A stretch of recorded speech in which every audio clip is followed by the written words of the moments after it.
통장 잔고를 확인할 때마다 불안하신가요? 아직 이 정도면 괜찮은 건가?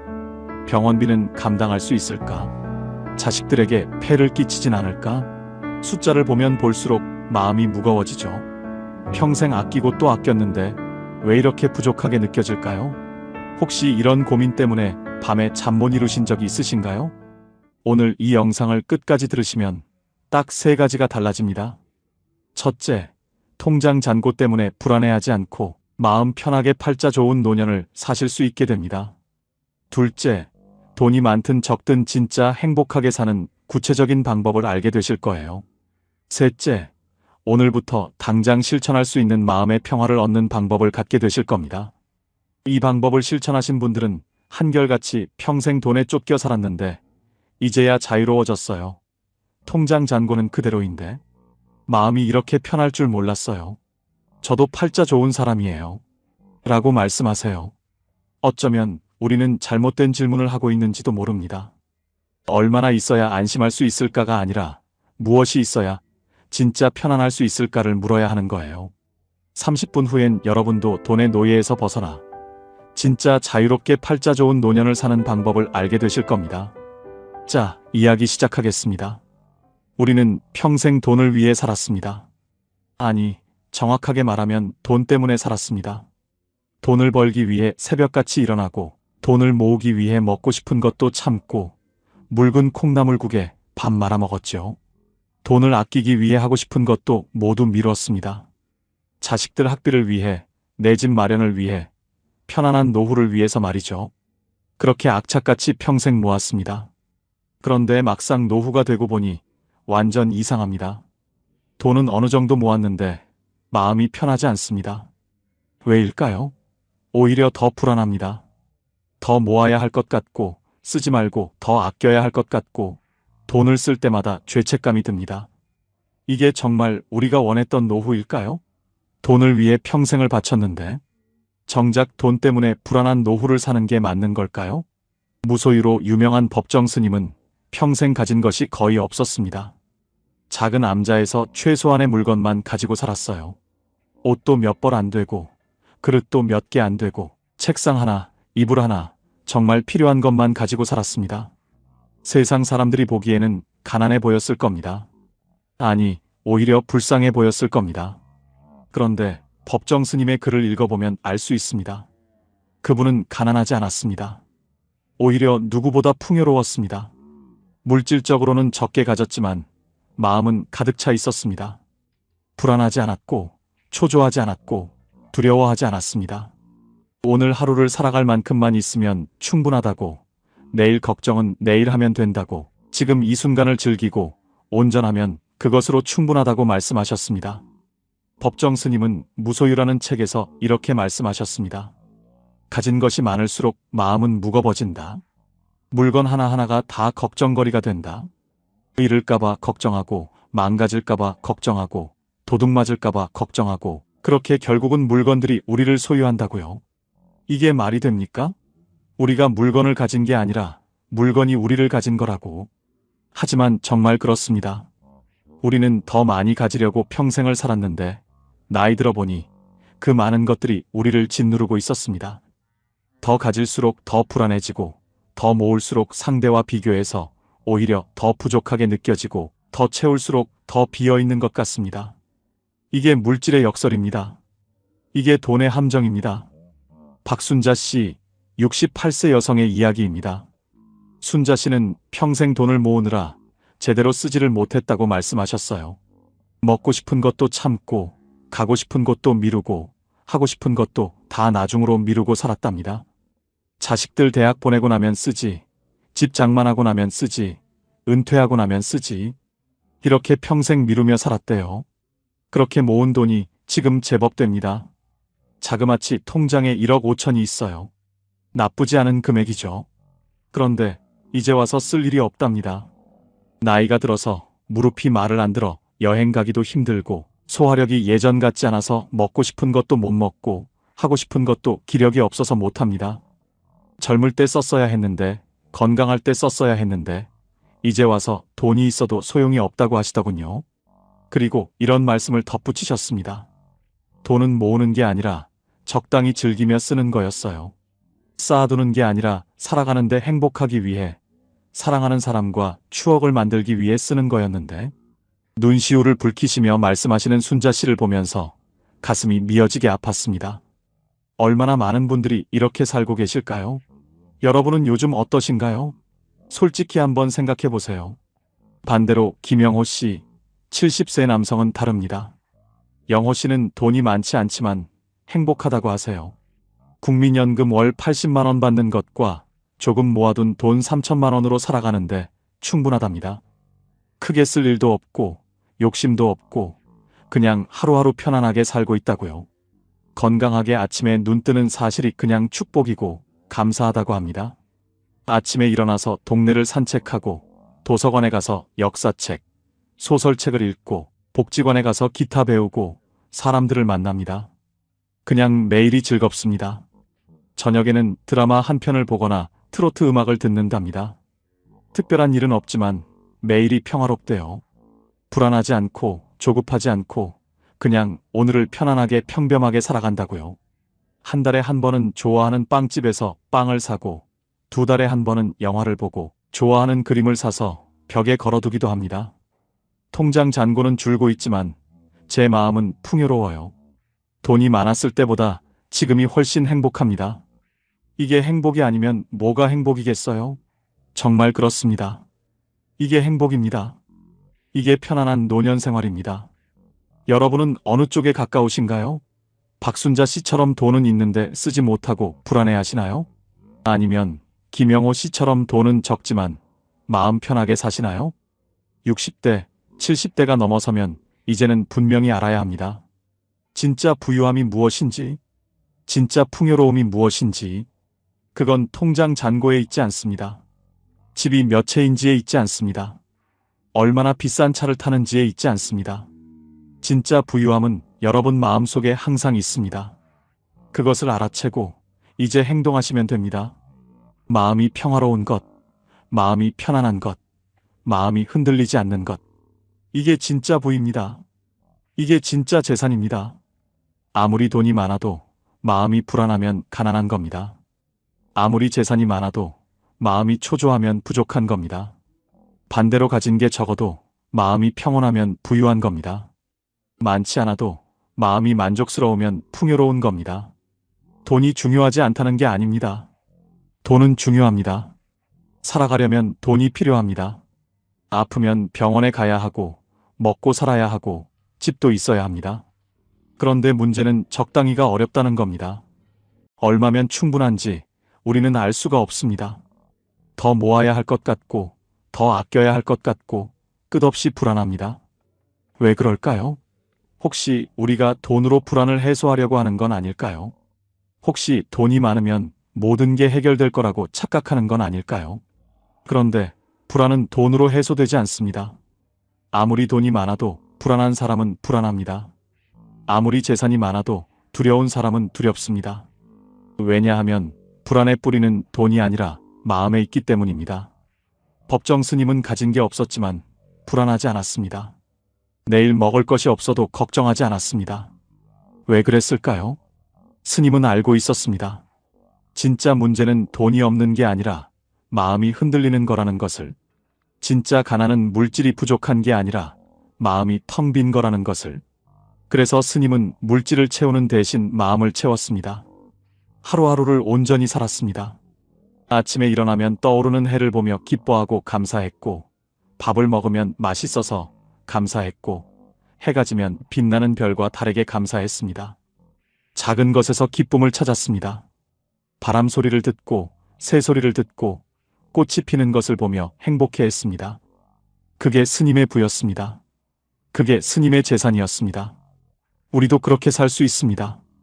돈이 많든 적든 재산이 많든 적든 마음을 평화롭게 만들 수 있습니다. 다 알겠는데 어떡해요? 지금부터 끝까지 집중해 주세요. 노년의 팔자 좋고 행복해지는 핵심 5가지 방법을 함께 파헤쳐 보겠습니다. 첫째, 비교를 그만두어야 합니다. 남과 비교하는 순간 불행이 시작됩니다. 저 사람은 나보다 돈이 많고, 저 사람은 나보다 집이 크고, 저 사람은 나보다 자식이 잘 됐다고 생각하는 순간 내가 가진 것은 초라해 보입니다. 아무리 많이 가져도 부족하게 느껴집니다. 비교는 끝이 없습니다. 위를 보면 끝이 없고 옆을 보면 끝이 없습니다. 그러니 비교를 그만두십시오. 남의 통장이 아니라 내 마음을 보십시오. 남의 집이 아니라 내 평화를 보십시오. SNS를 보면 더 심합니다. 모두들 여행 다니고 맛있는 것 먹고 행복해 보입니다. 그럼 우리는 뭔가 잘못 살고 있는 것 같은 기분이 듭니다. 그런데 가만히 생각해보면 우리가 보는 건 남들의 하이라이트일 뿐입니다. 그 사람도 집에 가면 아프고 외롭고 걱정이 많습니다. 다만 그걸 보여주지 않을 뿐이죠. 오늘부터 이렇게 말해봅시다. 남의 삶은 남의 것이다. 내 삶은 나만의 것이다. 비교할 필요가 없다. 여러분 너무 쉽죠? 오늘부터 당장 시작해보세요. 둘째, 감사하는 마음을 갖고 살아야 합니다. 지금 가진 것에 감사하는 겁니다. 적다고 불평하지 말고 부족하다고 한탄하지 말고 지금 이것만으로도 감사하다고 생각하는 겁니다. 오늘 밥을 먹을 수 있으면 감사한 것입니다. 오늘 잠잘 곳이 있으면 감사한 것입니다. 오늘 걸을 수 있으면 감사한 것입니다. 당연한 것은 없습니다. 우리가 당연하게 여기는 것들이 누군가에게는 간절한 소원입니다. 밥 한 끼, 따뜻한 잠자리, 걸을 수 있는 다리. 이런 것들이 얼마나 큰 축복인지 우리는 잊고 삽니다. 아침에 눈을 떴을 때 오늘도 살아있구나. 이것부터가 감사한 일입니다. 통증 없이 하루를 보낼 수 있다면 그것도 감사한 일입니다. 그러니 감사하십시오. 지금 가진 것에 감사하십시오. 감사가 쌓이면 마음이 풍요로워집니다. 감사가 쌓이면 불안이 사라집니다. 오늘부터 이렇게 연습해 봅시다. 지금 가진 것만으로도 충분하다. 감사하다. 잠들기 전에 오늘 감사한 것 3가지만 생각하거나 공책에 적어보세요. 다음 날부터 여러분의 기분이 달라지는 것을 느낄 겁니다. 작은 행동이 인생을 변화시킵니다. 셋째, 돈을 쓸 때 죄책감을 버려야 합니다. 많은 분들이 돈 쓰는 것을 두려워합니다. 아껴야 한다고, 모아야 한다고, 함부로 쓰면 안 된다고 생각합니다. 자신을 희생하면서 열심히 살아오신 분일수록 더욱 그렇습니다. 혹시 여러분은 어떠신가요? 솔직히 자신에게 질문해 보세요. 돈은 당연히 낭비해서는 안 됩니다. 그런데 필요한 것까지 참으면서 살 필요는 없습니다. 먹고 싶은 것이 있으면 먹어도 됩니다. 가고 싶은 곳이 있으면 가도 됩니다. 하고 싶은 것이 있으면 해도 됩니다. 대단히 큰 돈이 들지는 않습니다. 생각보다 돈이 적게 들고 이 모든 것들을 다 하실 수 있습니다. 열심히 살았다는 선물로 자신에게 선물하십시오. 마음껏 쓰고 싶은 곳에 돈을 써보세요. 갑자기 뇌졸중이 오면 어떡합니까? 갑자기 암에 걸리면 어떡합니까? 아무 소용이 없어지는 날이 올 수도 있어요. 물론 분수는 지켜야 합니다. 돈이 없는데 빌려서 쓰면 안 됩니다. 그런데 있는데도 쓰지 못하고 사는 것도 불행입니다. 돈은 쓰라고 있는 겁니다. 삶을 풍요롭게 만들라고 있는 겁니다. 죽을 때 가져갈 수 없습니다. 자식에게 다 물려줄 필요도 없습니다. 내가 벌어서 모은 돈, 내가 쓰고 싶은 데 쓰면 됩니다. 한 달에 한 번 좋아하는 빵 사 먹기, 좋아하는 친구와 당일 여행하기, 2달에 한 번 영화 보기, 가끔 꽃 한 다발 사서 집에 두기. 이런 작은 사치를 허락하세요. 돈은 조금 줄지만 삶은 훨씬 풍요로워집니다. 오늘부터 이렇게 생각해 봅시다. 돈은 살기 위한 수단이다. 쓰라고 있는 거다. 넷째, 단순하게 살아야 합니다. 법정 스님은 송광사 뒤편 작은 암자에서 살았습니다. 불이람이라는 곳입니다. 정말 작은 곳이었습니다. 방 한 칸, 마루 한 칸, 그게 전부였습니다. 화장실도 밖에 있고 전기도 없었습니다. 세상 사람들이 보기에는 너무 불편해 보이는 곳이었습니다. 그런데 스님은 그곳을 사랑했습니다. 조용하고 고요하고 자연과 함께 할 수 있는 곳. 아침에 일어나면 새소리가 들리고 바람소리가 들리고 빗소리가 들렸습니다. 스님에게는 그것으로 충분했습니다. 큰 집도 필요 없고 편한 시설도 필요 없고 그저 고요히 자신과 마주할 수 있는 공간이면 충분했습니다. 우리도 단순하게 살 수 있습니다. 복잡하게 살 필요가 없습니다. 많은 것을 가질 필요가 없습니다. 스님처럼 살라는 이야기가 절대 아닙니다. 필요한 것만 가지고 소중한 사람들하고만 시간을 보내고 의미 있는 일만 하면 됩니다. 나머지는 내려놓으십시오. 불필요한 물건, 불필요한 관계, 불필요한 욕심, 이런 것들을 하나씩 내려놓으십시오. 그렇게 비워가면 마음이 가벼워집니다. 1, 2년 동안 한 번도 안 입은 옷이 있다면 과감하게 버리고 설레이게 하는 마음에 드는 옷을 하나 사세요. 요즘 시장에 가면 봄 옷들 화사하고 이쁜 옷이 정말 많습니다. 좋아하는 색상, 마음에 드는 디자인으로 몸에 딱 맞는 옷 꼭 하나 사 입고 봄 나들이 가세요. 새 생명이 가득한 자연으로 나가서 실컷 웃고 맛있는 거 먹고 사진도 찍고 오세요. 정말 잘했다 자신을 칭찬하시게 될 겁니다. 그 삶 속에서 진짜 행복을 발견하게 됩니다. 진짜 팔자 좋은 상팔자 노년의 삶을 살게 됩니다. 오늘부터 이렇게 말해봅시다. 단순하게 살자. 필요한 것만 가지자. 5째, 오늘을 즐기면서 살아야 합니다. 충청남도 공주에 사시는 76의 최순옥 어르신은 젊은 시절 항상 바쁘게 사셨습니다. 남편 뒷바라지, 아이들 교육, 시댁 챙기기, 어르신 본인을 위한 시간이라고는 없었죠.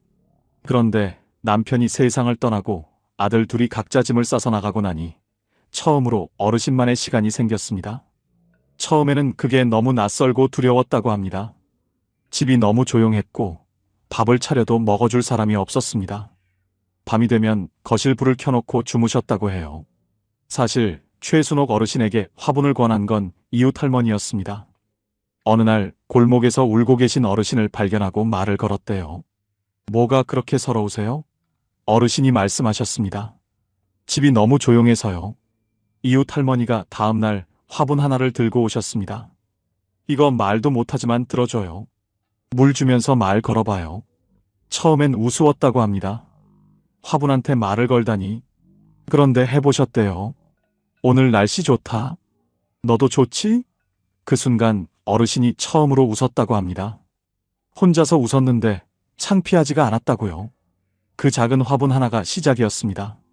지금 어르신 집에 가보면 베란다에 화분이 20개가 넘습니다. 주방엔 직접 담그신 된장과 매실청이 줄지어 있고 거실 한쪽엔 색연필 그림이 펼쳐져 있습니다. 할머니, 혼자 사시는데 외롭지 않으세요? 여쭤봤더니 어르신이 픽 웃으셨습니다. 외로울 틈이 없어. 아침에 일어나면 화분들한테 물 주고 말 걸고 유튜브로 체조 따라하고 점심 먹고 나면 그림 그리고 저녁엔 드라마 보다가 책 읽다 자면 하루가 어떻게 가는지 몰라. 혼자 잘 노는 것, 이게 처음엔 낯설게 느껴집니다. 마치 혼자 밥 먹으러 식당에 처음 들어가는 것처럼요. 문을 열기 전엔 왠지 창피하고 어색할 것 같습니다. 그런데 막상 앉아서 내가 먹고 싶은 거 시켜서 먹고 나오면 생각보다 괜찮습니다. 그 다음엔 조금 더 쉽습니다. 그 다음엔 오히려 좋아집니다. 혼자 노는 것도 그렇습니다. 처음 한 번이 제일 어렵습니다. 나이 들면 필연적으로 혼자 있는 시간이 늘어납니다. 자식은 자식 인생이 있고 친구들도 하나둘 세상을 떠나고 배우자마저 먼저 가시면 정말 혼자가 됩니다. 이때 두 부리로 갈립니다. 끊임없이 외부에서 즐거움을 찾으며 허전함을 메우려는 사람과 혼자서도 내 안에서 즐거움을 만들어내는 사람. 전자는 늘 외롭고 후자는 늘 충만합니다. 꼭 거창할 필요 없습니다. 법정 스님은 이렇게 말씀하셨습니다. 내일 걱정은 내일 하라. 오늘은 오늘의 것만 생각하라. 우리는 아직 오지 않은 미래 때문에 지금을 망칩니다. 아직 일어나지도 않은 일 때문에 오늘을 불안해합니다. 10년 후, 20년 후를 걱정하느라 지금 이 순간을 놓칩니다. 그런데 미래는 아무도 모릅니다. 10년 후에 내가 살아있을지도 모르고 1년 후에 무슨 일이 생길지도 모릅니다. 알 수 없는 미래를 걱정하느라 확실한 오늘을 낭비하는 건 어리석은 일입니다. 솔직히 한번 생각해 보세요. 오늘도 걱정하느라 시간을 보내셨나요? 제발 오늘을 사십시오. 지금 이 순간을 사십시오. 오늘 할 수 있는 것을 하고 오늘 누릴 수 있는 것을 누리십시오. 그게 지혜입니다. 오늘 한 끼 맛있게 먹고 오늘 한 번 웃고 오늘 밤 편히 자면 됩니다. 오늘 하루를 무사히 보냈다면 그것으로 충분합니다. 내일은 내일 걱정하면 됩니다. 어차피 내일이 되면 그날도 오늘이 될 테니까요. 오늘부터 이렇게 말해봅시다. 오늘 하루만 잘 살면 된다. 내일은 내일의 일이다. 노년의 팔자 좋게 행복하게 사는 핵심 비밀 5가지를 정리하겠습니다.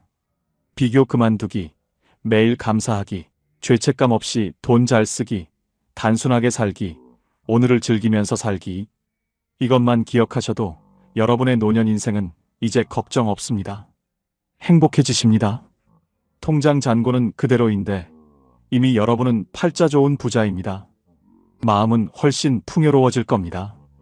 돈이 많든 적든, 재산이 많든 적든 마음을 평화롭게 만들 수 있습니다. 돈과 행복은 비례하지 않습니다. 어느 정도까지는 비례하지만 일정 수준이 넘어가면 비례하지 않습니다. 기본적인 생활이 가능한 정도의 돈이 있으면 그 이상은 큰 차이가 없습니다. 100만 원이 있을 때와 1000만 원이 있을 때는 행복도의 차이가 있습니다. 그런데 1억이 있을 때와 10억이 있을 때는 행복도가 크게 다르지 않습니다. 오히려 돈이 많아서 걱정이 많아질 수 있습니다. 그러니 적당히면 됩니다. 기본적으로 살 수 있을 만큼이면 됩니다. 그 이상을 욕심낼 필요가 없습니다. 그 이상을 위해 오늘을 희생할 필요가 없습니다. 조선시대 학자 정약용 선생은 이런 말씀을 하셨습니다. 검소함은 덕의 근본이다. 검소하게 산다는 건 가난하게 사는 게 아닙니다. 필요한 만큼만 쓰고 욕심내지 않고 지금 가진 것에 만족하며 사는 겁니다. 그게 노년의 지혜입니다. 여러분 중에는 이렇게 걱정하시는 분도 계실 겁니다. 노후 자금이 부족할까봐 걱정돼요. 병원비는 어떻게 하나, 요양원비는 어떻게 하나, 자식들에게 폐를 끼치면 어떻게 하나.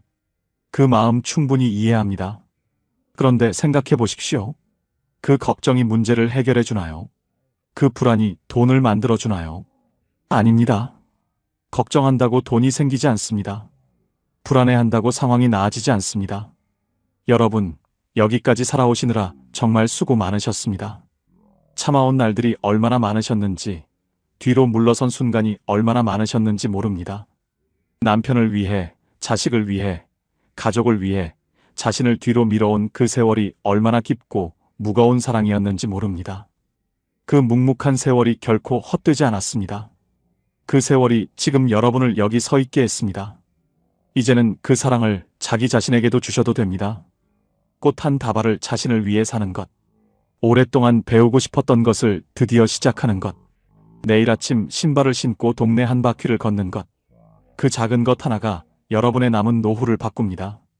70세는 끝이 아닙니다. 여러분의 가장 따뜻한 시간이 지금 시작되고 있습니다. 지금 이 순간 당신의 선택이 당신의 남은 인생입니다.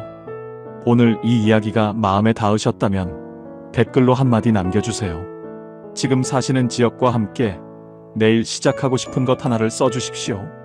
그 한 줄이 지금 혼자 이 영상을 보고 있는 누군가에게 가장 현실적인 용기가 되고 여러분의 황금 노후를 위한 다짐이 됩니다. 오늘도 끝까지 함께 해주셔서 진심으로 감사드립니다. 황금 노후는 여러분의 행복을 위해 평생 응원하겠습니다. 지금까지 황금 노후였습니다. 한평생 가족을 위해 살았는데 나이가 들고 보니 가족과 함께 있어도 문득 외로워 눈물이 주르르 흐릅니다. 아무 이유도 없이 밥상 앞에서, 거실에서, 손자들이 떠드는 소리 속에서 내가 왜 이러나 싶어 얼른 고개를 돌리셨던 적이 있으십니까? 그게 이상한 것이 아닙니다. 함께 있다고 행복한 것이 아니기 때문입니다. 진짜 나로 살지 못할 때 사람은 사람들 속에서 가장 외롭습니다. 통계청 국민 삶의 질 보고서에 따르면 삶에 만족한다고 답한 노년층은 단 29.9%에 불과했습니다. 가족과 함께 살면서도 행복하지 않은 분들이 그 안에 얼마나 많이 계신지 모릅니다. 그런데 오늘 한 가지 놀라운 이야기를 드리려 합니다. 혼자 산다는 것이 외롭고 쓸쓸한 것이 아니라 어쩌면 인생에서 처음으로 진짜 나로 살 수 있는 시간이라는 것. 105세까지 사신 김형석 철학자 선생님이 이런 말씀을 남기셨습니다. 나는 70세가 넘어서야 처음으로 진짜 자유로워졌습니다. 비로소 나 자신으로 살기 시작했으니까요. 혼자 사는 노년이 더 축복인 진짜 이유 5가지. 끝까지 보시면 여러분의 인생관이 바뀔 것입니다. 자, 지금 시작하겠습니다. 경북 안동에 사는 이금순 씨, 올해 73살입니다. 이분의 이야기가 오늘 이 시간의 시작입니다. 남편이 세상을 떠난 것은 68살 때였습니다. 갑작스러운 이별이었습니다. 장례를 치르고 나서 텅 빈 집에 혼자 앉아있던 첫날 밤, 금순 씨는 이 집에서 혼자 어떻게 살아야 하나 막막했습니다. 아들이 달려왔습니다. 엄마, 우리 집으로 오세요. 며느리도 환영한다고 했습니다. 손자들도 할머니 온다고 좋아했습니다. 그래서 금순 씨는 짐을 쌌습니다. 그리고 아들 집으로 들어갔습니다. 처음 한 달은 괜찮았습니다. 손자들이 재롱을 부리고 밥상에 사람이 있고 집안에 소리가 있었습니다. 그런데 2달째부터 조금씩 달라졌습니다. 며느리는 착했습니다. 잘해주는 아들이었습니다.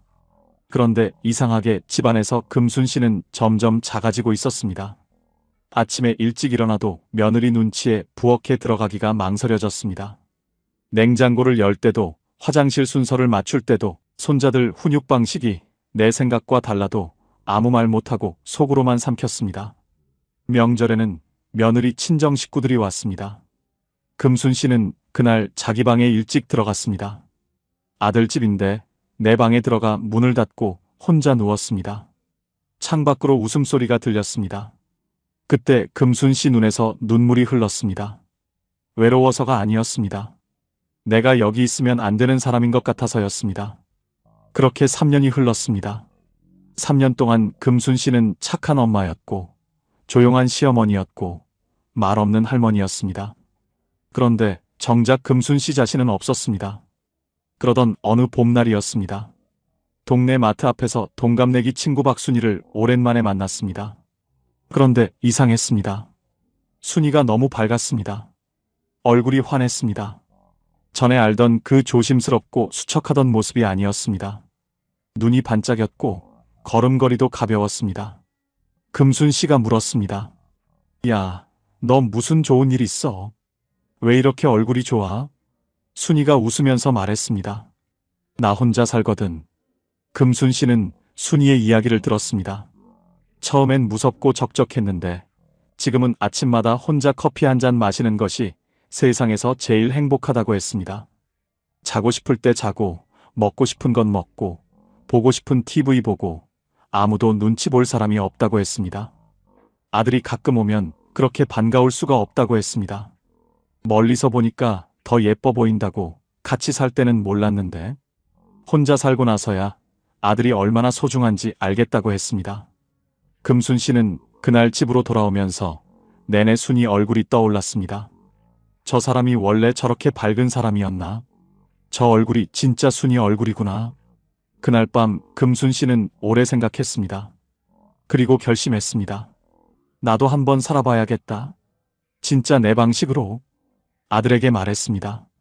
아들은 말렸습니다. 혼자 있다가 쓰러지면 어떡하냐고. 금순 씨는 짧게 말했습니다. 나 괜찮아. 걱정 말고. 그리고 작은 아파트를 구했습니다. 이사 오던 날 저녁 짐도 다 풀지 못한 채 바닥에 앉아서 금순 씨는 혼자 웃었습니다. 이상한 기분이었습니다. 아무것도 없는데 이상하게 다 있는 것 같은 기분. 그로부터 1년이 지났습니다. 지금 금순 씨는 매일 아침 7시에 일어납니다. 혼자 밥을 짓고, 혼자 먹고, 혼자 설거지를 합니다. 오후에는 동네 복지관에서 노래교실을 다닙니다. 젊을 때부터 노래를 좋아했는데 살면서 한 번도 배워본 적이 없었습니다. 지금은 반에서 목소리가 제일 크다고 합니다. 아들이 일주일에 한 번 옵니다. 오는 날이면 금순 씨는 아들이 좋아하는 된장찌개를 끓입니다. 아들이 문을 열고 들어오면서 말합니다. 엄마, 얼굴이 왜 이렇게 좋아? 금순 씨는 웃으면서 말합니다. 나 요즘 잘 살거든.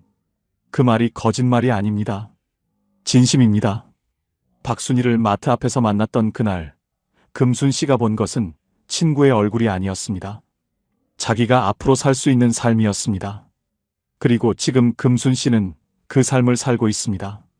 자, 그렇다면 혼자 사는 노년이 왜 더 축복인지 이제 5가지 이유를 하나씩 말씀드리겠습니다. 첫 번째 이유입니다. 내 리듬으로 산다는 것. 그것이 얼마나 큰 자유인지 해보지 않은 사람은 모릅니다. 경남 통영에 사는 최봉남 씨, 올해 72살입니다. 이분은 45년을 남편의 리듬에 맞춰 살았습니다. 남편이 일찍 일어나는 사람이어서 새벽 5시에 일어나 밥을 지었습니다. 봉남 씨는 아침형 인간이 아니었습니다. 그냥 그렇게 살았습니다. 남편이 술만 마시고 들어오면 화를 내고 고집을 부렸습니다. 힘들었지만 그냥 참고 살았습니다.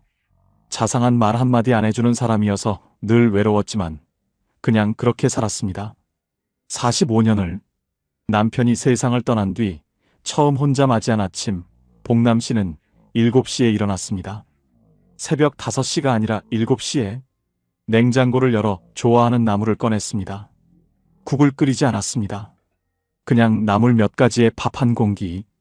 밥상을 차려놓고 앉았는데 이상하게 눈물이 났다고 합니다. 슬픔의 눈물이 아니었습니다. 이게 내가 좋아하는 아침이었구나 하는 눈물이었습니다. 45년 만에 처음으로 내가 먹고 싶은 것을 내가 먹고 싶은 시간에 먹은 것입니다. 내 리듬으로 산다는 것은 단순히 편한 것이 아닙니다. 그것은 자신을 되찾는 일입니다. 누군가에게 맞추며 살다 보면 어느 순간 내가 원래 어떤 사람이었는지를 잊게 됩니다. 나는 아침형인가 저녁형인가? 나는 조용한 것이 좋은가 시끌벅적한 것이 좋은가? 나는 국을 좋아하는가 나물을 좋아하는가? 이 사소한 것들이 사실은 나라는 사람의 본질입니다. 혼자 산다는 것은 그 본질을 다시 만나는 시간입니다. 이것이 사치처럼 느껴지신다면 50년 가까이 남의 리듬에 맞춰 사신 분이라면 이제 내 리듬을 찾는 것은 사치가 아니라 회복입니다. 혹시 지금 혼자 사시면서 이 자유가 왠지 미안하게 느껴지시는 분이 계십니까? 괜찮습니다. 미안하지 않아도 됩니다. 그 자유가 바로 여러분이 오랫동안 받아야 했던 것입니다. 두 번째 이유입니다. 관계가 오히려 더 깊어집니다. 매일 보면 당연해지고 당연해지면 소중함을 잊습니다. 충북 청주에 사는 윤말숙 씨, 올해 70살입니다. 이분은 5년 전까지 딸 가족과 함께 살았습니다. 딸이 직장에 다니는 동안 손자 둘을 봐줬습니다. 가까이 있으니 좋을 것 같았습니다. 그런데 가까이 있을수록 작은 것들이 쌓였습니다. 손자들이 말을 안 들으면 딸이 곁에서 한마디를 했습니다. 엄마가 너무 받아주지 마세요. 그 한마디가 마음에 걸렸습니다. 반찬을 만들어줘도 아이들이 안 먹으면 왠지 서운했습니다. 딸과 사위가 사소한 다툼을 해도 눈에 보이니 마음이 무거웠습니다. 모든 것이 너무 가까이 있으면 경계가 무너집니다. 그리고 경계가 무너지면 관계도 서서히 닳습니다. 윤말숙 씨는 결국 분가를 결심했고 지금은 버스로 30분 거리의 작은 아파트에 혼자 삽니다. 놀라운 일이 생겼습니다. 딸이 더 자주 연락을 합니다. 손자들이 할머니 집에 오고 싶다고 조릅니다. 함께 밥을 먹을 때가 전보다 훨씬 더 따뜻합니다. 윤말숙 씨는 이렇게 말합니다. 같이 살 때는 딸이랑 매일 봤는데 왜 그렇게 서먹했는지 몰라요. 지금은 일주일에 한 번 보는데 볼 때마다 반가워요. 같이 사는 것이 사이를 가깝게 하지 않습니다. 보고 싶을 때 보는 것이 사이를 가깝게 합니다. 매일 보면 당연해집니다. 당연해지면 감사함이 사라집니다. 감사함이 사라지면 관계는 서서히 식습니다. 반면 거리가 생기면 만남이 소중해집니다. 전화 한 통이 반가워집니다. 같이 먹는 밥 한 끼가 특별해집니다.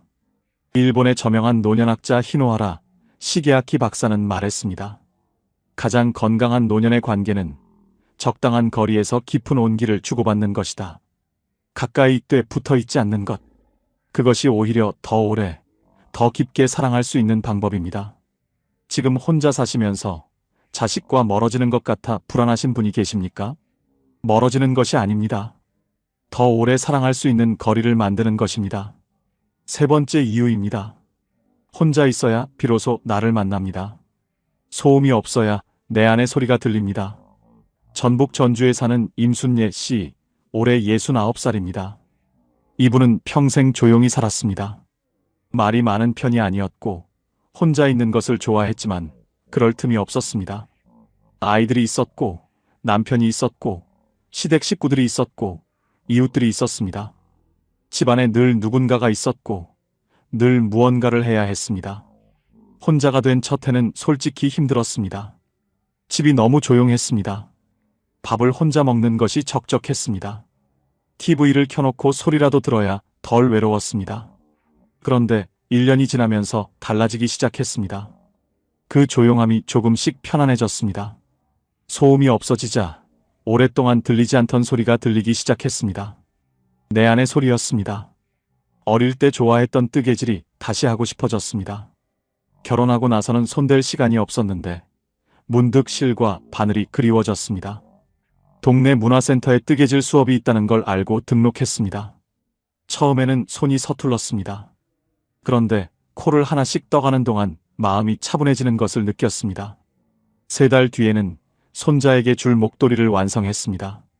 손자가 그 목도리를 목에 두르고 학교에 가는 모습을 보면서 임순례 씨는 오랫동안 느끼지 못했던 뿌듯함을 느꼈습니다. 이분은 말합니다. 혼자 있으니까 내가 뭘 좋아하는지 알겠더라고요. 사람들이 많을 때는 그런 생각 자체를 못했어요. 심리학에서는 이것을 자기인식이라고 합니다. 자신이 무엇을 좋아하고, 무엇을 싫어하고, 무엇을 할 때 살아있다는 느낌이 드는지를 아는 것. 그런데 이 자기인식은 혼자 있는 시간이 있어야 자랍니다. 늘 누군가와 함께 있고, 늘 무언가를 해야 하는 환경에서는 자신을 들여다볼 틈이 없습니다. 혼자 사는 노년은 그 틈이 생기는 시간입니다. 어쩌면 인생에서 처음으로 진짜 나 자신을 만날 수 있는 시간입니다. 오랫동안 묻어두었던 것이 있으십니까? 젊을 때 하고 싶었지만 미뤄온 것이 있으십니까? 조용한 지금 이 시간이 그것을 꺼낼 수 있는 가장 좋은 때입니다. 4번째 이유입니다. 건강을 내가 주도할 수 있습니다. 몸의 주인이 다시 나 자신이 됩니다. 강원도 강릉에 사는 박옥희 씨, 올해 74살입니다. 이분은 자녀 집에서 함께 살던 시절 건강관리를 제대로 못했습니다. 아이들이 늦게 자는 집이어서 덩달아 늦게 잤습니다. 손자들 입맛에 맞춰 요리하다 보니 짜고 단 음식을 같이 먹게 됐습니다. 며느리가 출퇴근을 해야 해서 아침에 손자 등교 준비를 도왔고, 그러다 보니 아침 운동을 나갈 시간이 없었습니다. 몸이 알아서 맞춰지는 것 같았지만 사실은 서서히 무너지고 있었습니다. 허리가 더 자주 아팠고 혈압이 오르내렸고 잠을 자도 개운하지 않았습니다. 혼자 나와 살기 시작하면서 가장 먼저 한 일은 수면 시간을 고정한 것이었습니다. 10시에 자고 6시에 일어났습니다. 아무도 방해하지 않았습니다. 2번째로 한 일은 밥상을 바꾼 것이었습니다. 짠 것을 줄이고 채소를 늘리고 좋아하는 나물을 마음껏 먹었습니다. 3번째로 한 일은 아침 산책이었습니다. 매일 아침 6시 반에 집을 나서서 해변을 30분씩 걸었습니다. 강릉 바다는 계절마다 다른 얼굴을 가지고 있었습니다. 1년이 지나자 허리 통증이 줄었습니다. 혈압이 안정됐습니다. 아침에 일어나면 개운했습니다. 주치의가 물었습니다. 요즘 뭘 달리하셨어요? 수치가 많이 좋아졌네요. 박옥희 씨는 말했습니다. 혼자 살기 시작했어요. 세계보건기구가 발표한 건강한 노화 지침에 따르면 규칙적인 수면, 균형 잡힌 식사, 꾸준한 신체 활동이 노년 건강을 결정하는 가장 핵심적인 3가지라고 합니다. 그런데 이 3가지는 모두 내가 스스로 결정할 수 있을 때 가능합니다. 누군가에게 맞춰 살면 이 3가지 중 하나도 제대로 지키기 어렵습니다. 혼자 산다는 것은 내 몸의 주인이 다시 나 자신이 된다는 것입니다. 지금 여러분의 하루에서 수면과 식사와 운동을 스스로 결정하고 계십니까? 그 3가지를 내 손으로 챙기는 것, 그것이 가장 현실적인 건강 비결입니다. 5번째 이유입니다. 외로움과 고독은 다릅니다. 그리고 고독을 즐길 줄 아는 사람이 가장 단단합니다. 대전에 사는 한미숙 씨, 올해 71살입니다. 혼자 살기 시작한 첫 해, 주변 사람들이 자꾸 물었습니다. 외롭지 않아요? 그 말이 처음에는 걱정으로 들렸지만 나중에는 이상하게 들렸습니다. 외로움과 혼자 사는 것은 같은 말이 아니었기 때문입니다. 한미숙 씨는 생각해봤습니다. 외로움을 가장 많이 느꼈던 때가 언제였나? 놀랍게도 가장 외로웠던 때는 혼자 있을 때가 아니었습니다. 사람들 속에 있는데 아무도 나를 진짜로 봐주지 않는다고 느꼈던 순간들이었습니다. 북적이는 명절 상 앞에서 혼자 밥을 먹는 것 같았던 날들. 많은 사람들 사이에 있는데 내 이야기를 하는 사람은 아무도 없던 날들. 그때가 가장 외로웠습니다. 반면 혼자 있을 때의 고요함은 달랐습니다. 그것은 비어있는 느낌이 아니라 채워지는 느낌이었습니다. 좋아하는 음악을 들으며 차를 마실 때, 창밖의 빗소리를 들으며 책을 읽을 때, 아무 말 없이 그냥 앉아 하늘을 바라볼 때, 그 시간들이 오히려 자신을 더 풍성하게 만들었습니다. 철학자 쇼펜하우어는 이런 말을 남겼습니다. 자기 자신과 함께 있는 것을 즐길 줄 아는 사람만이 진정한 자유를 가진 사람이다. 고독은 텅 빈 것이 아닙니다. 고독은 나 자신으로 가득 찬 상태입니다. 외로움은 타인이 없어서 생기는 고통이지만 고독은 나 자신이 있어서 누리는 충만함입니다. 한미숙 씨는 지금도 혼자 삽니다. 그리고 이렇게 말합니다. 처음엔 혼자 사는 게 쓸쓸할 줄 알았어요. 근데 지금은 이 시간이 제일 소중해요. 드디어 나랑 친해진 것 같거든요. 지금 혼자 사시면서 외롭다는 느낌이 드신다면 한번 여쭤보고 싶습니다. 그것이 사람이 없어서 외로운 건지 아니면 아직 나 자신과 친해지지 않아서 어색한 건지. 나 자신과 친해지는 데는 시간이 걸립니다. 그런데 한번 친해지고 나면 혼자 있는 시간이 두렵지 않습니다. 오히려 그 시간이 가장 편안해집니다. 정약용 선생은 18년의 유배 생활 동안 홀로 강진 땅에 머물렀습니다. 가족과 떨어져, 벗들과 떨어져 홀로 있는 그 시간에 선생은 무너지지 않았습니다. 오히려 500여 권의 책을 쓰며 자신의 가장 깊은 곳을 만났습니다. 선생이 남긴 글 중에 이런 구절이 있습니다. 홀로 있는 시간이 있어야 사람은 비로소 자신을 알 수 있다. 홀로 있되 외롭지 않은 것. 그것이 사람이 도달할 수 있는 가장 높은 경지다. 오늘 말씀드린 5가지는 결국 하나로 이어집니다. 혼자 산다는 것은 외면당하는 것이 아닙니다. 비로소 나 자신을 향해 돌아오는 것입니다. 내 리듬을 되찾고 더 깊은 관계를 만들고 나를 발견하고 내 몸을 돌보고 고독 속에서 충만해지는 것. 그것이 혼자 사는 노년이 가진 조용하지만 강한 힘입니다. 이금순 씨는 오늘도 아침 7시에 혼자 밥상을 차립니다. 좋아하는 된장찌개에 나물 반찬. 아무도 눈치 볼 사람이 없습니다. 창밖으로 햇살이 들어옵니다. 금순 씨는 혼자 밥을 먹으면서 혼자 웃습니다. 마트 앞에서 순이를 만났던 그날, 저 사람처럼 살 수 있을까 했는데 지금 자기가 딱 그 모습이라는 걸 압니다. 오늘 5가지 이야기를 함께 들으셨습니다. 핵심을 3가지로 정리해드리겠습니다. 첫째, 혼자 사는 것은 외면이 아니라 회복입니다. 내 리듬을 되찾고 나를 다시 발견하는 시간입니다. 둘째, 관계는 거리가 생겨야 더 깊어집니다. 보고 싶을 때 보는 관계가 매일 보는 관계보다 더 따뜻합니다. 셋째, 외로움과 고독은 다릅니다. 나 자신과 친해지는 연습을 하십시오. 그것이 가장 단단한 노년의 힘입니다. 이번 주 안에 실천할 작은 숙제를 2가지 드리겠습니다.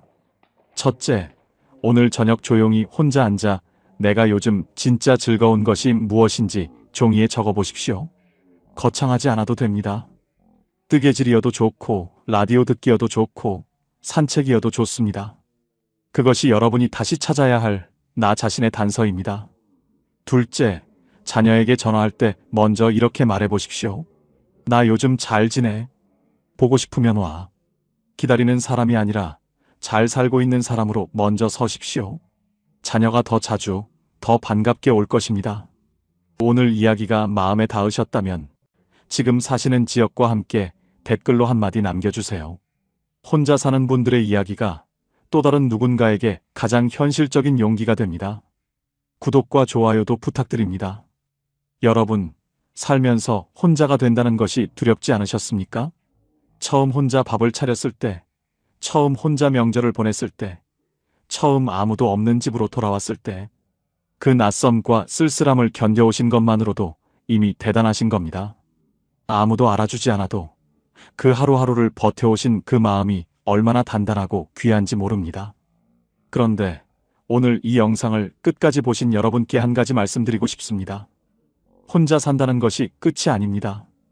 오히려 진짜 나로 사는 삶의 시작입니다. 최봉남 씨는 45년 만에 처음으로 자신이 먹고 싶은 아침밥을 먹었습니다. 임순례 씨는 50년 만에 처음으로 뜨개질 바늘을 다시 잡았습니다. 박옥희 씨는 강릉 바닷바람을 맞으며 매일 아침 걷습니다. 한미숙 씨는 드디어 자기 자신과 친해졌다고 말합니다.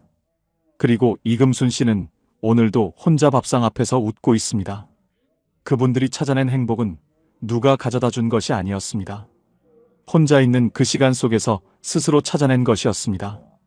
오늘만큼은 조용히 스스로에게 말해보세요. 나는 혼자이지만 외롭지 않다. 나는 지금 나를 위해 살고 있다. 그 말이 아직 어색하게 느껴지신다면 괜찮습니다. 매일 조금씩 친해지면 됩니다. 자기 자신과 친해지는데 늦은 나이는 없습니다. 오늘 저녁 창밖의 노을을 혼자 바라보는 것, 좋아하는 음악을 틀어놓고 차 한 잔을 천천히 마시는 것, 아무것도 하지 않고 그냥 조용히 앉아 있는 것. 그 작은 순간들이 쌓여 여러분만의 단단하고 따뜻한 삶이 됩니다. 여러분, 살면서 이렇게 많이 참고, 이렇게 많이 맞춰주고, 이렇게 오래 뒤로 물러서며 사셨습니다. 그 세월이 얼마나 깊고 무거운 사랑이었는지 모릅니다. 이제는 그 사랑을 자기 자신에게도 주셔도 됩니다. 혼자이기에 가능한 삶이 있습니다. 혼자이기에 더 깊어지는 하루가 있습니다. 여러분은 지금 그 삶을 살고 계십니다. 부끄러워하지 마세요. 당당하게 나를 위해 오늘 하루도 잘 살아가셔도 됩니다. 여러분의 내일은 오늘보다 반드시 더 따뜻하고 빛날 것입니다. 지금까지 황금노후였습니다. 노후에 얼마가 있어야 충분할까요? 이 질문을 한 번이라도 해보신 분들, 아마 이 영상을 보고 계신 분들 대부분이실 겁니다. 노후 자금 얼마가 필요하다는 기사를 읽으면 가슴이 철렁하고 친구 모임에서 누가 부동산 이야기라도 꺼내면 왠지 모르게 불편해집니다. 새벽에 잠이 깨면 머릿속에서 자꾸 숫자 계산이 시작됩니다. 통장에 얼마가 남았고 한 달에 얼마가 나가고 이 돈이 몇 년을 버텨줄까? 그 계산이 끝나지 않은 채 날이 밝습니다.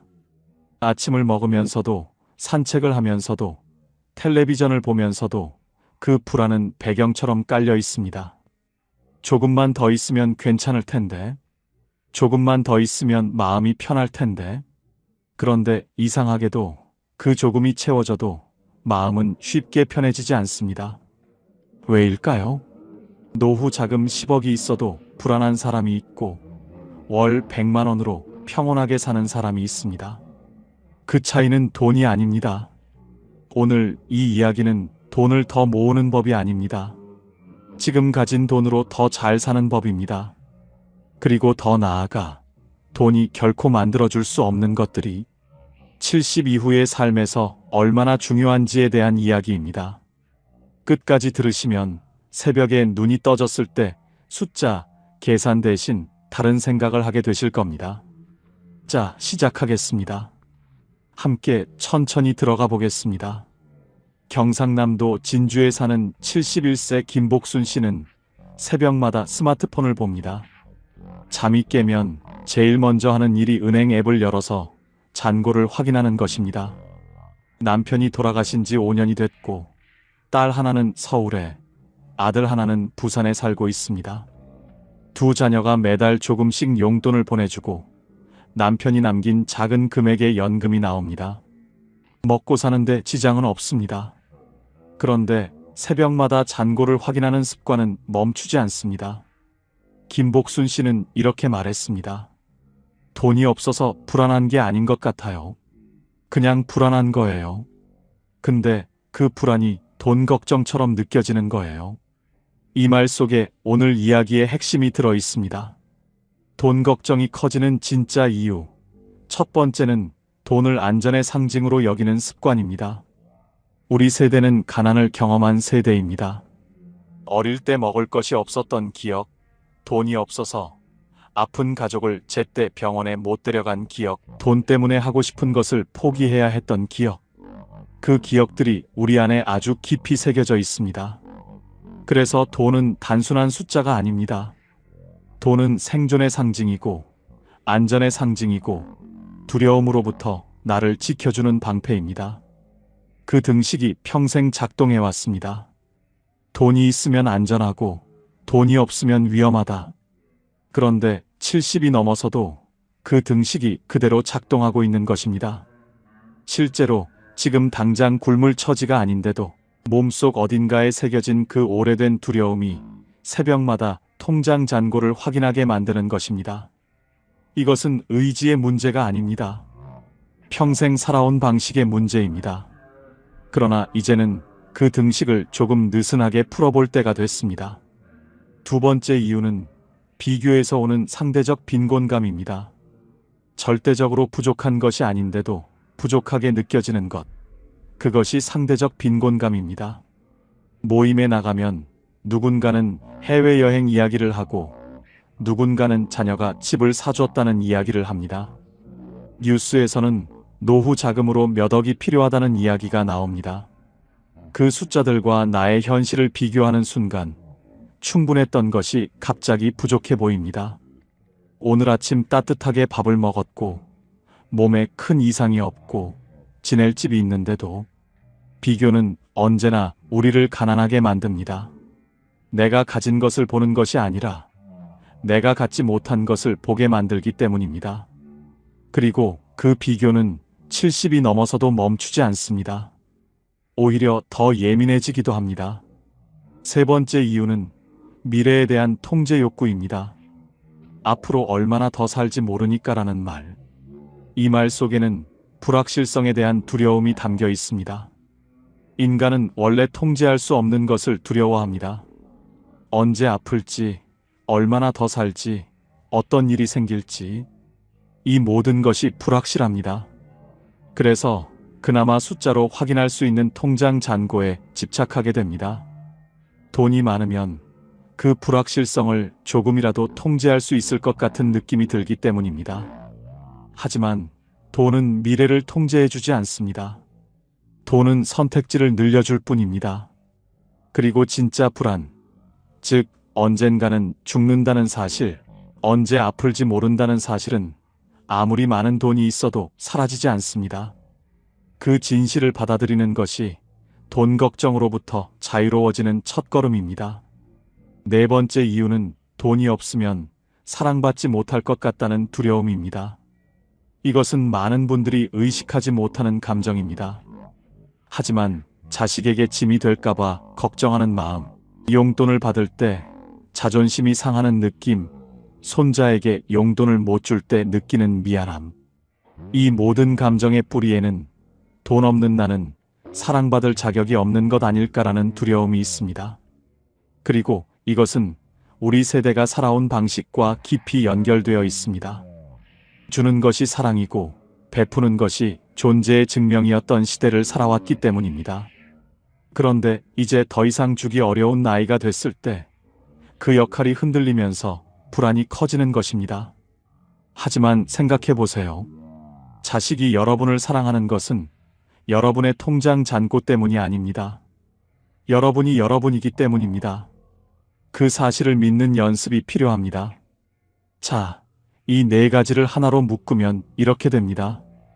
70 이후 돈 걱정의 본질은 돈이 부족해서가 아니라 돈 없이는 괜찮을 수 없다는 믿음 때문입니다. 그 믿음을 조금씩 바꾸는 것.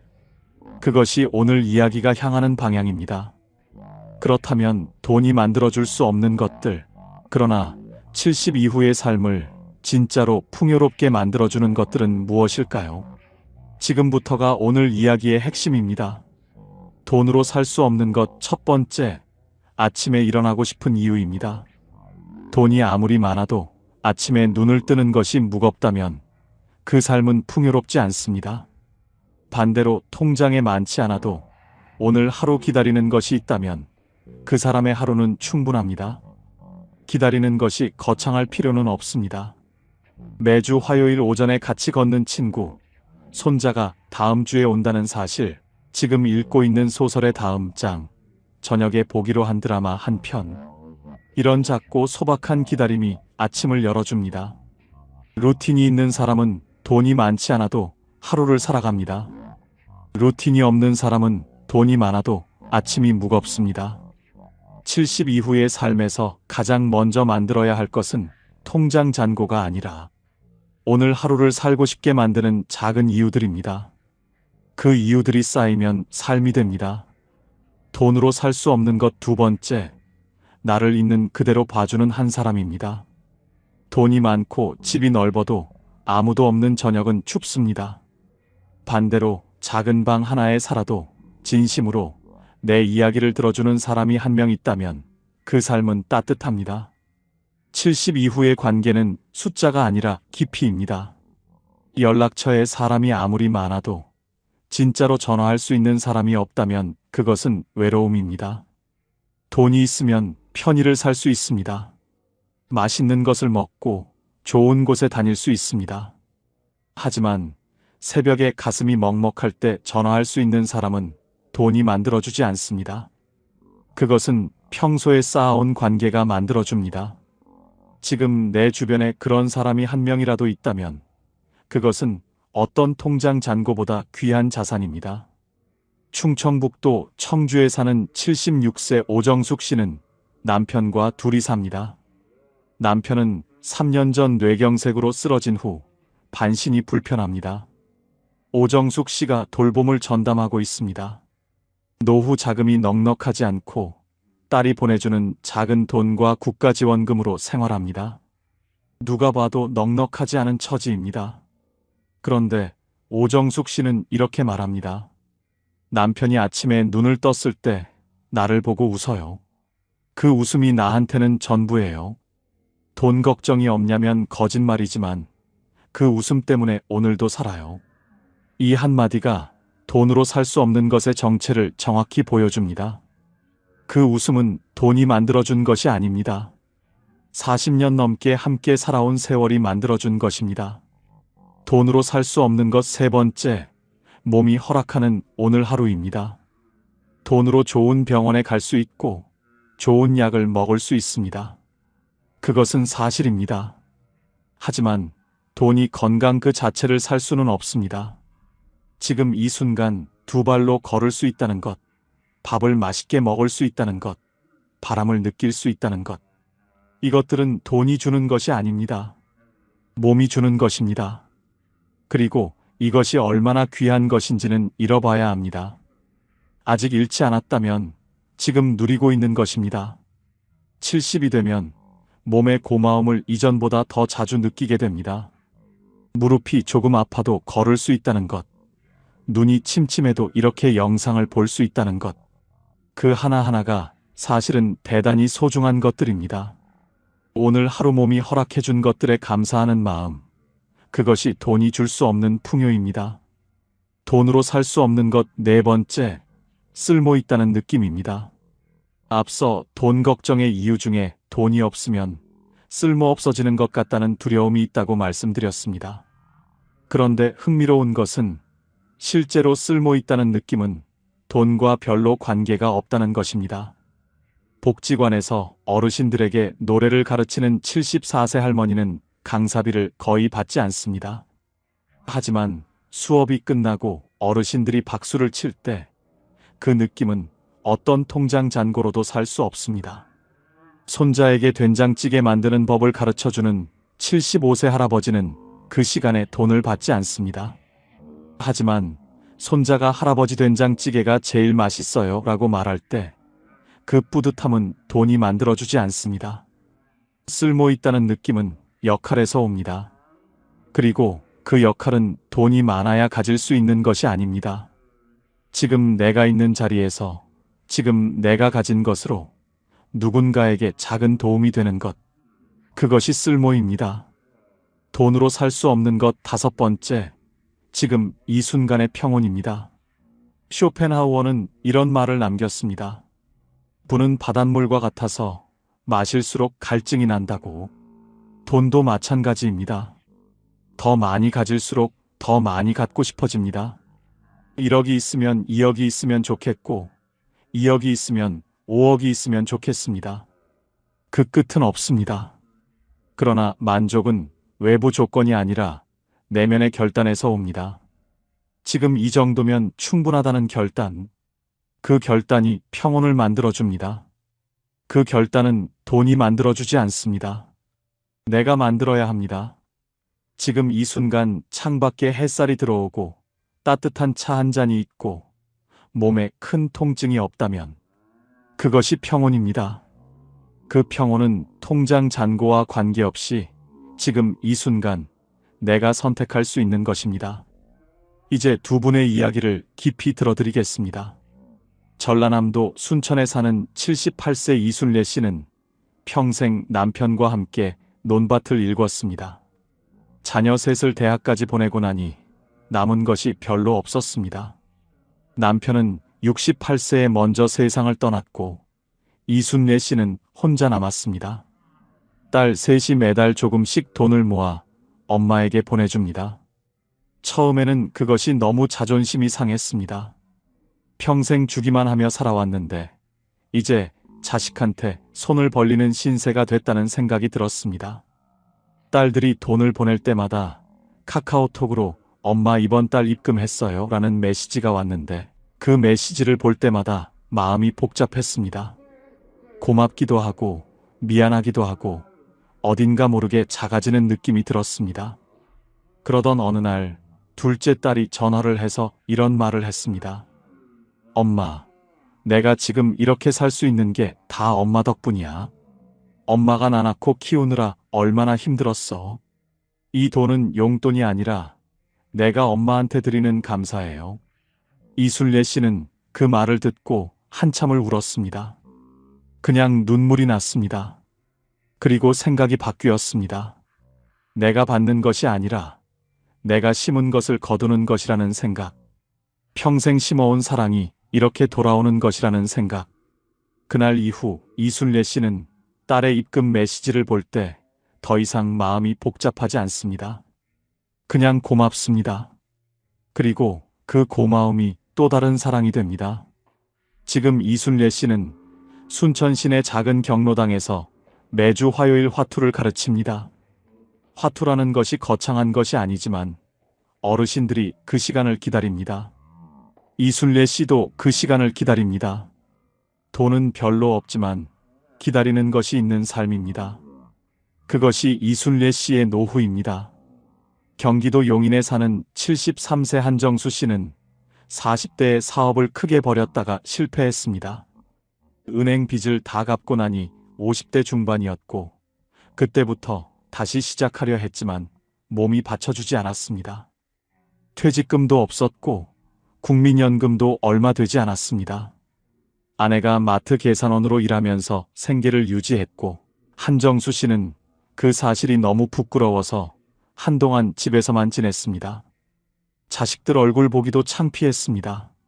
사업에 성공한 친구들 이야기가 들려올 때마다 가슴이 무너졌습니다. 그렇게 2년을 거의 집안에서만 보냈습니다. 체중이 10kg 넘게 빠졌고 머리카락도 많이 빠졌습니다. 아내가 걱정이 돼서 당신 이러다가 정말 쓰러지겠어. 어디든 나가봐라고 말했습니다. 마지못해 나간 곳이 동네 경로당이었습니다. 처음에는 그냥 시간을 때우려고 들어갔습니다. 그런데 거기서 한정수 씨를 바꾼 사건이 생겼습니다. 경로당 어르신 중에 바둑을 배우고 싶어 하는 분들이 있었는데 한정수 씨가 젊을 때 바둑을 꽤 잘 두었거든요. 어르신들이 당신이 좀 가르쳐줘요라고 부탁을 해왔습니다. 처음에는 손사래를 쳤습니다. 그런데 한 번만 봐달라는 말에 못 이겨 앉았는데 어르신들이 배우는 눈빛이 너무 진지했습니다. 수업이 끝나고 정수 씨 덕분에 오늘 진짜 재밌었어요 라는 말을 들었을 때 한정수 씨는 오랜만에 어깨가 펴지는 느낌이 들었습니다. 그 다음 주에 또 나갔습니다. 그 다음 주에도 나갔습니다. 한정수 씨는 이렇게 말합니다. 내가 가진 게 없다고 생각했어요. 돈도 없고 직함도 없고 내세울 것도 없다고. 그런데 바둑 하나로 사람들이 나를 기다려요. 그게 얼마나 큰 건지 몰랐어요. 지금 한정수 씨는 일주일에 3번 경로당에 나갑니다. 국민연금이 적고 아내가 아직도 일을 하고 있습니다. 노후 자금은 여전히 부족합니다. 그러나 한정수 씨의 눈빛은 2년 전과 완전히 다릅니다. 기다리는 것이 있는 사람의 눈빛입니다. 이제 마무리를 향해 가겠습니다. 통장 잔고보다 오늘 잔고가 중요합니다. 오늘 잔고란 무엇일까요? 오늘 감사한 것이 하나라도 있었는가? 오늘 웃은 순간이 한 번이라도 있었는가? 오늘 기다리는 것이 하나라도 있는가? 오늘 누군가에게 작은 도움이 됐는가? 이것들이 오늘의 잔고입니다. 이 잔고는 은행에서 확인할 수 없습니다. 하지만 이 잔고가 쌓이면 삶이 됩니다. 그리고 이 잔고는 돈이 많아야 채울 수 있는 것이 아닙니다. 지금 이 순간 어디에 있든 얼마를 가졌든 채울 수 있습니다. 돈은 삶의 도구입니다. 삶의 목적이 아닙니다. 이 문장이 쉽게 들릴 수 있습니다. 하지만 실제로 이것을 믿는 것은 쉽지 않습니다. 평생 돈을 위해 일했고, 돈 때문에 포기했고, 돈 때문에 버텼습니다. 그 삶에서 돈은 언제나 중심이었습니다. 그 습관이 하루아침에 바뀌지 않습니다. 하지만 조금씩 바꿀 수 있습니다. 오늘 새벽에 잠이 깨서 통장 잔고를 확인하고 싶을 때 대신 이것을 한번 생각해 보세요. 오늘 나는 무엇이 기다려지는가? 그 질문 하나가 불안을 조금 다른 방향으로 돌려줄 수 있습니다. 지금 당신이 가진 것을 한번 세어보세요. 통장 잔고 말고 진짜로 가진 것들을. 오늘 아침 먹은 따뜻한 밥, 지금 앉아있는 자리, 창문으로 들어오는 빛, 이 영상을 볼 수 있는 눈과 들을 수 있는 귀, 당신을 생각하는 사람이 세상 어딘가에 있다는 사실. 이것들은 돈이 만들어준 것이 아닙니다. 그러나 이것들이 없다면 어떤 돈도 의미가 없습니다. 당신은 지금 이 순간 생각보다 훨씬 많은 것을 가지고 있습니다. 단지 그것들이 통장에 찍히지 않을 뿐입니다. 그리고 지금 이 질문을 드립니다. 오늘 돈 없이도 좋았던 순간이 있었습니까? 아침 햇살이 따뜻하게 느껴진 순간, 누군가와 나눈 짧은 대화가 기분 좋았던 순간, 오랜만에 먹은 음식이 맛있었던 순간, 별 이유 없이 마음이 잠깐 가벼워진 순간. 그런 순간이 오늘 하루에 하나라도 있었다면 오늘은 풍요로운 하루입니다. 그것이 보이기 시작하면 삶이 조금씩 달라집니다. 불안이 완전히 사라지지는 않습니다. 하지만 불안보다 감사가 조금 더 커지는 날들이 늘어납니다. 그날들이 모이면 노후가 됩니다. 돈이 만들어주는 노후가 아니라 내가 만들어가는 노후. 당신의 노후는 통장이 아니라 당신의 하루가 만들어갑니다. 이 말을 오늘 하루 한 번만 기억해 주세요. 내일 아침 눈이 떠지면 통장 앱 대신 오늘 기다리는 것 하나를 먼저 떠올려 보세요. 아주 작은 것이어도 됩니다. 오늘 점심에 먹을 것, 오후에 걷기로 한 공원, 저녁에 볼 드라마 한 편. 그 작은 기다림이 하루를 열어줍니다. 그 하루들이 쌓이면 당신의 황금 노후가 됩니다. 이제는 애쓰지 않아도 됩니다. 더 많이 가지려 하지 않아도 됩니다. 지금 가진 것으로 충분히 오늘을 살 수 있습니다. 당신은 이미 충분히 잘 살아오셨습니다. 그리고 지금도 충분히 잘 살고 있습니다. 오늘도 이 영상을 끝까지 봐주셔서 감사합니다. 황금 노후는 여러분을 평생 응원하겠습니다. 감사합니다. 우리는 팔자 좋다는 말을 잘못 이해하고 살았습니다.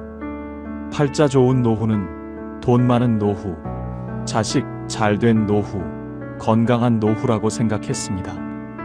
그래서 평생 돈을 모았고 자식을 잘 키우려 애썼고 건강을 지키려 노력했습니다. 그런데 막상 노년이 되어보니 달랐습니다. 평생 잘못 알고 있었던 겁니다. 73세 김정수 씨는 재산이 20억이 넘습니다. 서울에 아파트가 있고 예금도 있고 연금도 나옵니다. 돈 걱정은 없습니다. 그런데 정수 씨는 불안합니다. 왜 그럴까요? 밤마다 통장 잔고를 확인합니다. 이 돈으로 얼마나 더 살 수 있을까? 병원비 많이 나오면 어떡하지? 요양원 가려면 얼마나 들까? 돈이 많은데도 돈 걱정을 합니다. 자식들이 자기 재산을 노리는 것 같아서 의심하고 사기당할까봐 사람도 못 만나고 돈 쓰는 것도 아깝고 돈은 많은데 불행합니다. 정수 씨는 제게 말했습니다. 돈이 많으면 행복할 줄 알았는데 돈이 많아도 불안하더라고요. 69세 박미숙 씨는 자식이 잘 됐습니다. 아들은 대기업 임원, 딸은 의사입니다. 손주들도 명문대 다니고 집도 잘 살고 자랑할 게 많습니다. 그런데 미숙 씨는 외롭습니다. 자식들은 바빠서 자주 못 옵니다. 명절에 한 번, 생일에 한 번 보는 게 전부입니다. 전화는 일주일에 한 번 할까 말까입니다. 미숙 씨는 친구들 만나면 자식 자랑을 합니다. 우리 아들이 이번에 또 승진했어. 우리 딸이 병원에서 인정받는데. 자랑은 하는데 마음은 허전합니다. 집에 돌아오면 텅 빈 집이 너무 넓게 느껴집니다. 미숙 씨는 제게 말했습니다. 자식 잘 되면 행복할 줄 알았는데 자식이 잘 돼도 외롭더라고요. 우리가 생각한 팔자 좋은 노후는 이런 게 아니었습니다. 돈 많고 자식 잘 되고 건강하면 당연히 행복할 줄 알았습니다. 그런데 실제로는 그렇지 않았습니다. 돈 많아도 불안하고 자식 잘 돼도 외롭고 건강해도 무료합니다. 그렇다면 진짜 팔자 좋은 노후는 무엇일까요? 2025년 한국보건사회연구원이 발표한 노년 삶의 질 연구 결과를 보면 노후 만족도가 높은 사람들의 공통점은 소유가 아니라 상태였습니다. 무엇을 가졌느냐가 아니라 어떤 상태로 사느냐가 중요했습니다. 팔자 좋은 노후는 많이 가진 노후가 아니라 편안한 상태로 사는 노후였습니다. 그렇다면 그 편안한 상태는 무엇일까요? 노후에 진짜 팔자 좋은 사람에게는 공통점이 있습니다. 첫째, 남에게 기대지 않는 사람입니다. 자식에게 기대지 않고, 친구에게 기대지 않고, 국가에게 기대지 않습니다. 물론 도움을 받을 수는 있습니다. 하지만 도움이 없어도 살 수 있습니다. 자식이 찾아오면 반갑지만 안 와도 괜찮습니다. 친구가 연락하면 좋지만 안 해도 괜찮습니다. 연금이 나오면 고맙지만 적어도 살 수 있습니다. 이렇게 기대하지 않으니 실망도 없고 섭섭함도 없고 원망도 없습니다. 그래서 마음이 편합니다. 72세 이경자 씨는 혼자 삽니다. 자식은 외국에 있고 친구도 많지 않고 연금도 적습니다. 그런데 경자 씨는 편안합니다. 나는 나만 챙기면 되니까 편해요. 자식 눈치 안 봐도 되고 친구 눈치 안 봐도 되고 내 마음대로 살 수 있어요. 경자 씨는 아침에 일어나서 하고 싶은 것을 합니다. 산책 가고 싶으면 가고 집에 있고 싶으면 있고 밥 먹고 싶으면 먹고 안 먹고 싶으면 안 먹습니다. 누구 눈치 안 보고 삽니다. 그게 팔자 좋은 겁니다. 둘째, 혼자 있어도 무너지지 않는 사람입니다. 혼자 있으면 외롭지만 외로움이 무너뜨리지는 못합니다. 혼자 밥 먹어도 밥맛이 나고 혼자 TV 봐도 재미있고 혼자 산책해도 기분이 좋습니다. 물론 누군가와 함께하면 더 좋습니다. 하지만 혼자여도 괜찮습니다. 혼자를 견디는 게 아니라 혼자를 즐깁니다. 70세 최동수 씨는 혼자 사는데 외로워하지 않습니다. 나는 혼자 있는 게 편해요. 아침에 일어나서 커피 한 잔 마시고 신문 보고 산책 나가고 도서관 가서 책 읽고 집에 와서 음악 듣고 그렇게 하루를 보내요. 외롭다는 생각이 안 들어요. 동수 씨는 혼자 있는 시간을 즐깁니다. 누군가 필요해서 만나는 게 아니라 만나고 싶어서 만납니다. 그래서 관계가 가볍고 부담이 없고 편합니다. 그게 팔자 좋은 겁니다. 셋째, 하루를 스스로 채울 줄 아는 사람입니다. 아침에 일어나서 오늘 뭐 하지가 아니라 오늘 이거 해야지 하고 생각합니다. 거창한 계획이 아니라 작은 일상입니다. 산책 나가기, 책 읽기, 친구 만나기, 요리하기, 청소하기, 이런 작은 것들로 하루를 채웁니다. 누가 시키지 않아도 스스로 합니다.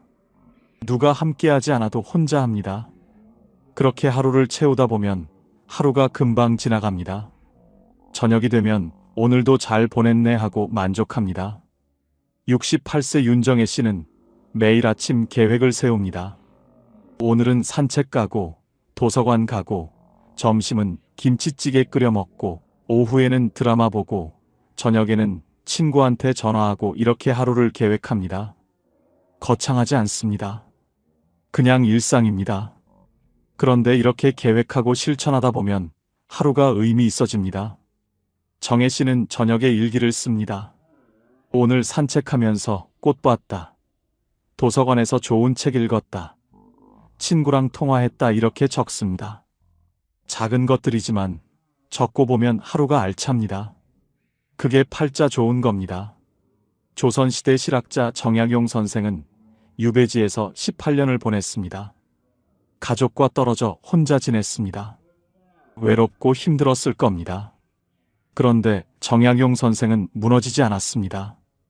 매일 아침 일어나서 책을 읽고 글을 쓰고 제자를 가르치고 산책을 했습니다. 하루하루를 스스로 채웠습니다. 그렇게 18년을 보내고 나서 500권이 넘는 책을 남겼습니다. 정약용 선생은 이런 말씀을 하셨습니다. 하루를 헛되이 보내지 말라. 오늘을 사는 사람이 내일을 얻는다. 팔자는 타고나는 게 아니라 선택되는 겁니다. 매일 아침 일어나서 오늘을 어떻게 살지 선택하는 것, 그게 팔자를 만듭니다. 그렇다면 구체적으로 노후에 팔자 좋은 사람의 조건은 무엇일까요? 화려하지 않지만 살아보면 가장 중요한 기준들이 있습니다. 첫째, 내 집이 있습니다. 크지 않아도 됩니다. 허름해도 됩니다. 하지만 내 집입니다. 누구 눈치 안 보고 살 수 있는 공간입니다. 아침에 일어나서 거실에 나가도 되고 안 나가도 됩니다. 밥을 먹어도 되고 안 먹어도 됩니다. 청소를 해도 되고 안 해도 됩니다. 내 마음대로입니다. 월세로 사는 노인은 불안합니다. 언제까지 여기 살 수 있을까? 집주인이 나가라고 하면 어디로 가지? 이런 걱정을 합니다. 자식 집에 사는 노인도 불편합니다. 거실에 나가려다가 며느리 눈치 보고 냉장고 열려다가 사위 눈치 보고 방에만 있습니다. 하지만 내 집이 있으면 자유롭습니다. 그게 팔자 좋은 겁니다. 둘째, 빚이 없습니다. 돈이 많지 않아도 됩니다. 하지만 빚은 없습니다. 갚아야 할 돈이 없으니 마음이 편합니다. 매달 이자 걱정 안 해도 되고 독촉 전화 받을 일도 없고 밤에 편하게 잠을 잡니다. 빚이 있는 노인은 잠을 못 잡니다. 밤마다 계산기를 두드립니다. 이자가 얼마지? 원금은 언제 갚지? 죽기 전에 갚을 수 있을까? 걱정이 끝이 없습니다. 하지만 빚이 없으면 편합니다. 적게 살아도 내 것이니까 편합니다. 그게 팔자 좋은 겁니다. 셋째, 고정 수입이 있습니다. 크지 않아도 됩니다. 하지만 매달 일정하게 들어옵니다. 연금이든 임대 수입이든 이자 수입이든 뭐든 매달 들어오는 돈이 있습니다. 이 돈으로 관리비 내고 밥 사 먹고 병원 가고 그렇게 살 수 있습니다. 고정 수입이 없는 노인은 불안합니다. 이번 달은 어떻게 살지? 다음 달은 어떻게 하지? 걱정이 끝이 없습니다. 하지만 고정 수입이 있으면 편합니다. 적어도 계획을 세울 수 있습니다. 그게 팔자 좋은 겁니다. 넷째, 몸이 아직 내 말을 듣습니다. 건강하지 않아도 됩니다. 여기저기 아픈 데가 있어도 됩니다. 하지만 내가 움직이고 싶으면 움직일 수 있습니다. 화장실 혼자 갈 수 있고, 밥 혼자 먹을 수 있고, 옷 혼자 입을 수 있습니다. 완전히 건강하지 않아도 기본적인 것은 혼자 할 수 있습니다. 누워있는 노인은 불행합니다. 화장실 가려면 누군가 도와줘야 하고, 밥 먹으려면 떠먹여줘야 하고, 옷 입으려면 입혀줘야 합니다. 자존심이 상합니다. 하지만 혼자 움직일 수 있으면 자유롭습니다. 그게 팔자 좋은 겁니다. 다섯째, 교통이 편합니다. 집 근처에 버스 정류장이 있고, 지하철역이 있고, 마트가 있고, 병원이 있습니다. 걸어서 갈 수 있는 거리에 다 있습니다. 외진 곳에 사는 노인은 불편합니다. 장 보러 가려면 택시 타야 하고, 병원 가려면 자식 차 얻어 타야 하고, 나갈 때마다 눈치 봅니다. 하지만 교통이 편하면 자유롭습니다. 버스 타고 어디든 갈 수 있습니다. 그게 팔자 좋은 겁니다. 여섯째, 혼자 밥을 먹을 수 있습니다. 누군가 차려주지 않아도 됩니다. 혼자 라면 끓여 먹고, 밥 해 먹고, 김치 꺼내 먹습니다. 맛있지 않아도 됩니다. 거창하지 않아도 됩니다. 하지만 혼자 해 먹을 수 있습니다. 혼자 못 해 먹는 노인은 의존적입니다. 누군가 해줘야 밥을 먹습니다. 자식이 안 오면 굶고 도우미가 안 오면 굶습니다. 하지만 혼자 해 먹을 수 있으면 자유롭습니다. 그게 팔자 좋은 겁니다. 일곱째, 내일 할 일이 있습니다. 거창한 일이 아닙니다. 내일 도서관 가야지, 내일 친구 만나야지, 내일 청소해야지, 이런 작은 일입니다. 하지만 내일 할 일이 있으니 내일이 기다려집니다. 할 일 없는 노인은 무료합니다. 내일도 그냥 집에 있겠지. 내일도 TV만 보겠지. 내일이 안 기다려집니다. 하지만 할 일이 있으면 내일이 기다려집니다. 그게 팔자 좋은 겁니다. 여덟째, 통장에 비상금이 있습니다. 많지 않아도 됩니다. 1,000만 원 정도면 됩니다. 갑자기 돈 쓸 일이 생겨도 당황하지 않습니다. 이가 아파서 치과 가야 하면 가고, 안경이 망가져서 새로 맞춰야 하면 맞추고, 보일러가 고장나서 고쳐야 하면 고칩니다. 비상금 없는 노인은 불안합니다. 갑자기 돈 쓸 일이 생기면 자식한테 손 벌려야 합니다. 하지만 비상금이 있으면 편합니다. 그게 팔자 좋은 겁니다. 아홉째, 마음 편한 사람이 한 명 있습니다. 자식이든 친구든 이웃이든 한 명이면 됩니다. 힘들 때 전화할 수 있는 사람, 아플 때 부를 수 있는 사람, 외로울 때 만날 수 있는 사람이 한 명 있습니다. 많을 필요 없습니다. 한 명이면 됩니다. 아무도 없는 노인은 외롭습니다. 힘들어도 혼자 견디고, 아파도 혼자 버티고, 외로워도 혼자 있습니다. 하지만 한 명이라도 있으면 든든합니다. 그게 팔자 좋은 겁니다. 열째, 하루를 후회 없이 마칩니다. 저녁에 잠자리에 들 때 오늘 잘 보냈네 하고 생각합니다. 후회가 없습니다. 오늘 그 사람한테 그렇게 말할 걸, 오늘 그거 할 걸, 이런 후회가 없습니다. 오늘 할 일을 했고, 오늘 만날 사람을 만났고, 오늘 하루를 살았습니다. 그래서 편하게 잠듭니다. 후회 많은 노인은 잠을 못 잡니다. 밤마다 후회합니다. 하지만 후회 없이 사는 노인은 편하게 잠듭니다. 그게 팔자 좋은 겁니다. 이 10가지가 노후에 팔자 좋은 사람의 현실적 조건입니다. 화려하지 않습니다. 거창하지 않습니다. 하지만 살아보니 가장 중요한 것들입니다. 이 중에서 5가지만 있어도 노후는 편안합니다. 10가지 다 있으면 노후는 축복입니다. 인생은 버텨낸 사람이 아니라 자기 하루를 지킨 사람이 이깁니다. 버티는 건 괴롭습니다. 이를 악물고 버티고, 참고 버티고, 견디고 버팁니다. 하지만 자기 하루를 지키는 건 편합니다. 오늘 하루 내가 하고 싶은 것 하나 하고, 내가 먹고 싶은 것 하나 먹고, 내가 만나고 싶은 사람 하나 만나고, 그렇게 하루를 지킵니다. 버티는 사람은 언젠가 무너집니다. 하지만 하루를 지키는 사람은 무너지지 않습니다. 오늘 하루를 지켰으니 내일도 지킬 수 있습니다. 그렇게 하루하루 지키다 보면 1년이 되고 10년이 됩니다. 성공이 아니라 존엄이 노후의 기준입니다. 노후는 뭔가를 이루는 시간이 아닙니다. 뭔가를 지키는 시간입니다. 내 자존심을 지키고, 내 자유를 지키고, 내 하루를 지킵니다. 크게 성공하지 않아도 됩니다. 하지만 존엄은 지켜야 합니다. 누구한테 손 벌리지 않고, 누구한테 눈치 보지 않고, 내 힘으로 삽니다. 그게 존엄입니다. 그리고 그 존엄이 노후를 지킵니다. 70대가 넘어서야 깨달은 분들이 한결같이 말씀하셨습니다. 진작 알았더라면 얼마나 좋았을까 하지만 지금 이 이야기를 들으신 여러분은 다릅니다.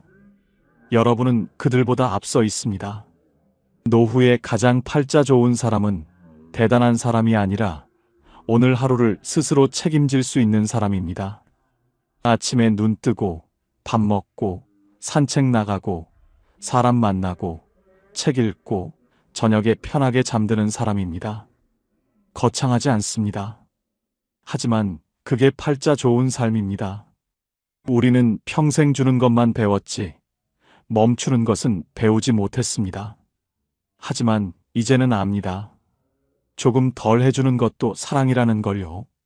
이제는 조금 짐을 내려놓아도 됩니다. 이제는 나를 위해 살아도 됩니다. 평범하지만 소소하고 행복한 여러분의 인생을 즐기세요. 여러분의 노후가 행복하시길 진심으로 응원합니다. 지금까지 황금 노후였습니다. 감사합니다. 여러분, 지금 통장에 얼마가 있으면 마음이 편하시겠습니까? 한번 솔직하게 숫자를 떠올려 보세요. 1억입니까? 3억입니까? 5억입니까? 그 숫자를 떠올리는 순간 혹시 가슴이 쿵 내려앉지 않으셨습니까? 그 숫자가 없기 때문에 혹은 그 숫자가 있어도 여전히 불안하기 때문에 오늘은 70대 이후에 통장에 얼마의 돈이 있으면 충분한지 당장 여러분이 준비해야 할 3가지에 대해서 확실히 알려드리겠습니다. 끝까지 들으시면 이 모든 해답을 알게 되실 겁니다. 심리학에서 흥미로운 실험을 하나 했습니다. 사람들에게 노후에 얼마가 있으면 충분하겠냐고 물었습니다. 그랬더니 거의 모든 사람이 지금 가진 것보다 딱 2배쯤 더 있으면 충분할 것 같다고 답했습니다. 1,000만 원 있는 사람은 2,000만 원, 1억 있는 사람은 2억, 5억 있는 사람은 10억. 그런데 그 2배를 가진 사람에게 다시 물으면 또 2배를 말합니다. 이 실험은 미국, 유럽, 아시아 여러 나라에서 반복됐는데 결과가 놀랍도록 똑같았습니다. 어느 나라 사람이든 얼마를 가졌든 항상 지금보다 2배가 있으면 충분할 것 같다고 말했습니다. 이것이 무엇을 뜻합니까? 충분함의 기준이 통장에 있는 것이 아니라는 것입니다. 그 기준은 우리 마음속에 있습니다. 그리고 마음이 바뀌지 않으면 아무리 채워도 늘 비어 있습니다. 심리학자들은 이것을 쾌락 적응이라고 부릅니다. 사람은 무엇을 가져도 금방 익숙해지고 다시 더 많은 것을 원하게 된다는 것입니다. 처음 텔레비전을 샀을 때의 기쁨이 얼마나 같습니까? 처음 냉장고를 바꿨을 때의 설렘이 얼마나 같습니까? 금방 당연해졌습니다. 돈도 꼭 이렇습니다. 이것은 여러분 탓이 아닙니다. 인간이라면 누구나 가진 본능입니다. 그런데 그 본능을 알아챈 사람과 모르는 사람의 노후는 완전히 달라집니다. 비유를 하나 들어드릴게요. 물이 새는 양동이를 상상해 보십시오. 바닥에 구멍이 뚫린 양동이에 아무리 물을 부어도 가득 찰 수가 없습니다. 계속 붓고 또 붓지만 늘 바닥이 보입니다. 처음에는 열심히 붓습니다. 그런데 아무리 부어도 줄어드는 것을 보면 불안해집니다. 더 빨리, 더 많이 붓습니다. 그래도 양동이는 가득 차지 않습니다. 지쳐갑니다. 그래도 멈출 수가 없습니다. 가득 차지 않으면 안 될 것 같은 두려움 때문에 불안한 마음으로 돈을 쌓는 것이 꼭 이 양동이와 같습니다. 구멍, 즉 불안의 근본을 막지 않으면 아무리 많은 돈을 부어도 언제나 부족합니다. 반면 구멍을 막은 양동이는 조금만 부어도 찰랑거립니다. 살살 출렁입니다. 넘칠 것 같은 기분이 듭니다. 오늘 이 시간이 여러분 마음속 양동이의 구멍을 함께 막는 시간입니다. 그리고 그 방법을 알고 나면 통장의 숫자가 지금과 똑같아도 마음이 달라집니다. 그것을 오늘 함께 확인해 드리겠습니다. 경상북도 안동에 사는 76세 이수님 어르신은 통장에 딱 1,200만 원이 있습니다. 매달 25일 국민연금과 기초연금을 합쳐 74만 원이 들어옵니다. 주변에서는 그 돈으로 어떻게 사냐고 합니다. 걱정 어린 눈으로 바라보는 사람도 있고 모른 척 슬쩍 눈을 돌리는 사람도 있습니다. 그런데 이분은 한 번도 돈 때문에 밤잠을 못 잔 적이 없다고 합니다. 냉장고에는 늘 된장찌개 재료가 있고 마당 한켠에는 고추 몇 포기가 자라고 있습니다.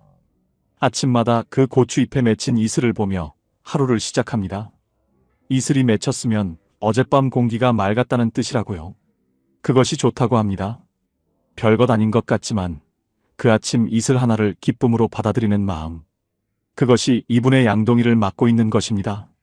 나는 가난한 게 아니에요. 딱 필요한 만큼 있는 거예요.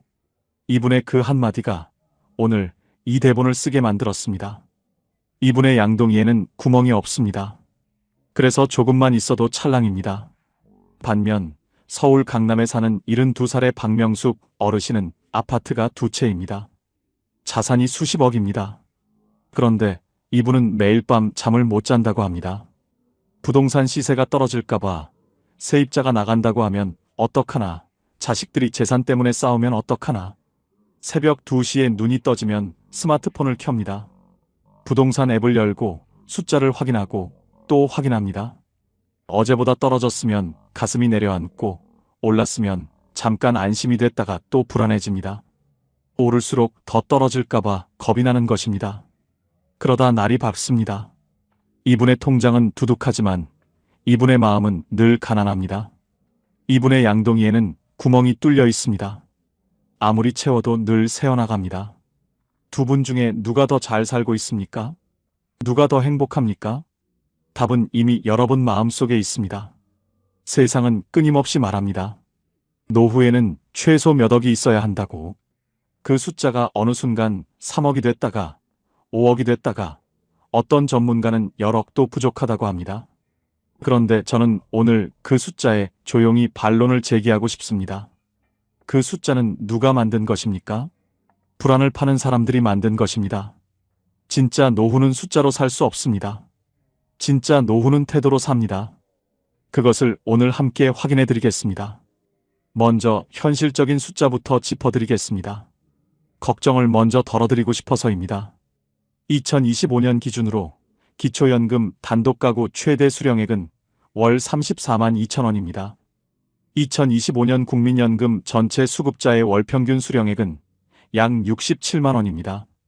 두 가지를 합치면 한 달에 100만 원 안팎이 됩니다. 국민연금을 20년 이상 꾸준히 납입하신 분들은 평균 112만 원을 받고 계십니다. 여기서 중요한 것 하나. 기초연금은 신청해야만 받을 수 있습니다.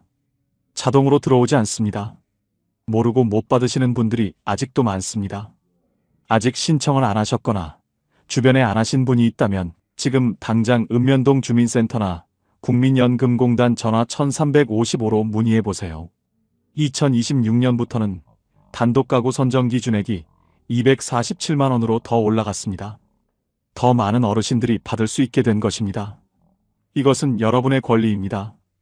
평생 이 나라를 위해 일하고 세금을 내고 자식을 키워 사회에 내보낸 것에 대한 당연한 응답입니다. 부끄러운 것이 아닙니다. 당당하게 받으셔도 됩니다. 보건복지부 노인실태조사에 따르면 혼자 사는 어르신의 한 달 실제 생활비는 평균 80만 원에서 100만 원 사이입니다. 연금과 기초연금을 합친 금액으로 기본 생활이 가능한 범위입니다. 여기에 비상금으로 1천만 원에서 1,500만 원 정도가 있다면 예상치 못한 의료비나 갑작스러운 지출도 충분히 감당할 수 있습니다. 이것이 현실적인 안전선입니다. 어떠십니까? 생각보다 높지 않으시지 않습니까? 그런데도 왜 우리는 늘 부족한 느낌이 드는 것일까요? 그것이 바로 오늘 이야기의 핵심입니다. 이제 그 답을 찾으러 함께 가보겠습니다. 그 답을 찾기 위해 200년 전 독일의 한 철학자를 만나보겠습니다. 아르투어 쇼펜하우어는 말했습니다. 돈은 바닷물과 같다. 마시면 마실수록 목이 더 마르다. 이 말이 왜 이렇게 무서울까요? 사실이기 때문입니다. 바닷물을 한 모금 마시면 잠깐은 갈증이 가시는 것 같습니다. 시원한 것 같습니다. 그런데 곧 더 심한 갈증이 옵니다. 소금 때문에 세포에서 수분이 빠져나가는 것입니다. 또 한 모금을 마시면 더 마시고 싶어집니다. 결국 바닷물을 아무리 마셔도 갈증은 해결되지 않습니다. 오히려 심해집니다. 마시면 마실수록 죽음에 가까워집니다. 돈이 꼭 이렇습니다. 1,000만 원이 있으면 2,000만 원이 갖고 싶고 2,000만 원이 있으면 5,000만 원이 갖고 싶어집니다. 그 욕망에는 끝이 없습니다. 쇼펜하우어는 욕망을 채우는 것으로는 절대 행복해질 수 없다고 했습니다. 욕망을 줄이는 것만이 유일한 출구라고요. 이것이 가난을 미화하는 말이 아닙니다. 욕망의 노예가 되지 말라는 200년을 건너온 따뜻한 경고입니다. 여러분 주변에 이런 분 보신 적 있으십니까? 돈이 아무리 많아도 늘 부족하다고 하는 사람. 자식이 잘 되어도 더 잘 되길 바라고 집이 있어도 더 넓은 집을 원하는 사람. 그 사람이 불행한 것은 가진 것이 적어서가 아닙니다. 욕망이 멈추지 않기 때문입니다.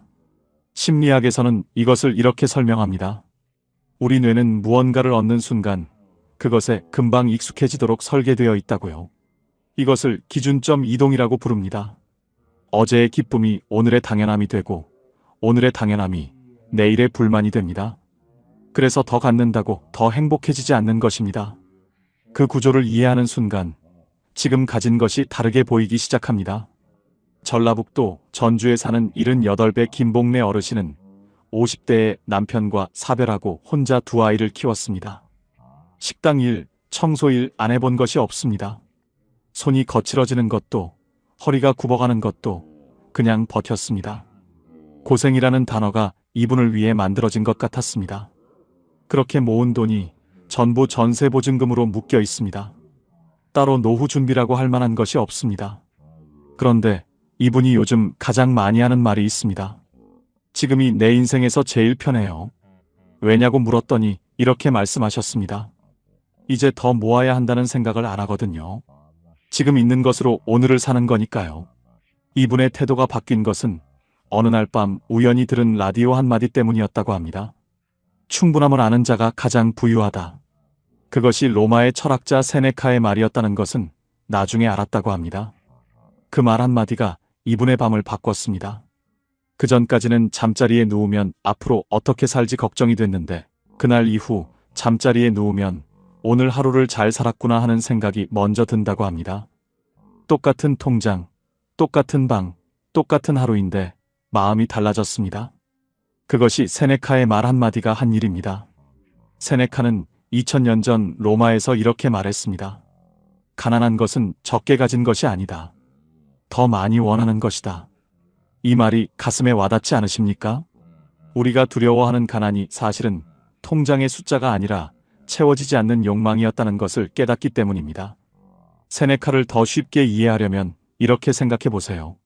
배가 고플 때 먹는 된장찌개 한 그릇, 그 맛을 기억하십니까? 세상에서 제일 맛있는 것 같지 않습니까? 뚝배기에서 보글보글 끓는 그 소리, 김이 모락모락 올라오는 그 냄새, 첫 숟가락을 떴을 때 혀끝에 닿는 그 따뜻함. 그런데 배가 부를 때는 아무리 비싼 음식도 별로입니다. 된장찌개가 달라진 것이 아닙니다. 마음이 달라진 것입니다. 배고픔이 맛을 만드는 것처럼 충분함을 아는 마음이 행복을 만듭니다. 지금 있는 것에서 맛을 찾는 사람이 가장 부유한 사람입니다. 세네카는 그 마음을 내면의 요새라고 불렀습니다. 누구도 빼앗을 수 없는 것, 돈이 없어도 빼앗기지 않는 것, 전쟁이 나도 경기가 나빠져도 주식이 떨어져도 빼앗기지 않는 것. 여러분 안에도 그 요새가 있습니다. 평생 버텨온 그 마음이 바로 그 요새입니다. 그 요새는 이미 지어져 있습니다. 여러분이 살아온 세월이 그것을 지었습니다. 혹시 이런 생각을 해보신 적이 있으십니까? 옆집은 돈이 얼마나 있을까? 친구는 자식한테 용돈을 얼마나 받을까? 나는 왜 저것도 없고 이것도 없을까? 그 생각이 드는 순간 마음이 갑자기 초라해지는 느낌. 그 느낌을 아십니까? 모임에서 누군가의 이야기를 듣고 집에 돌아오는 길이 왠지 무거운 느낌. 그것은 현실이 바뀐 것이 아닙니다. 비교라는 렌즈가 현실을 왜곡한 것입니다. 심리학에서는 이것을 사회적 비교 이론이라고 합니다. 그 사람은 자신의 상황을 절대적으로 평가하는 것이 아니라 늘 남과 비교해서 평가한다는 것입니다. 그래서 아무리 좋은 것도 더 좋은 것과 비교하면 나빠 보이고, 아무리 부족한 것도 더 부족한 것과 비교하면 충분해 보입니다. 비교의 대상이 바뀌면 똑같은 통장 잔액이 완전히 다르게 느껴집니다. 비유를 들어드릴게요. 같은 키인데 큰 사람 옆에 서면 작아 보이고 작은 사람 옆에 서면 커 보입니다. 내 키는 변하지 않았습니다. 누구 옆에 서느냐가 달라졌을 뿐입니다.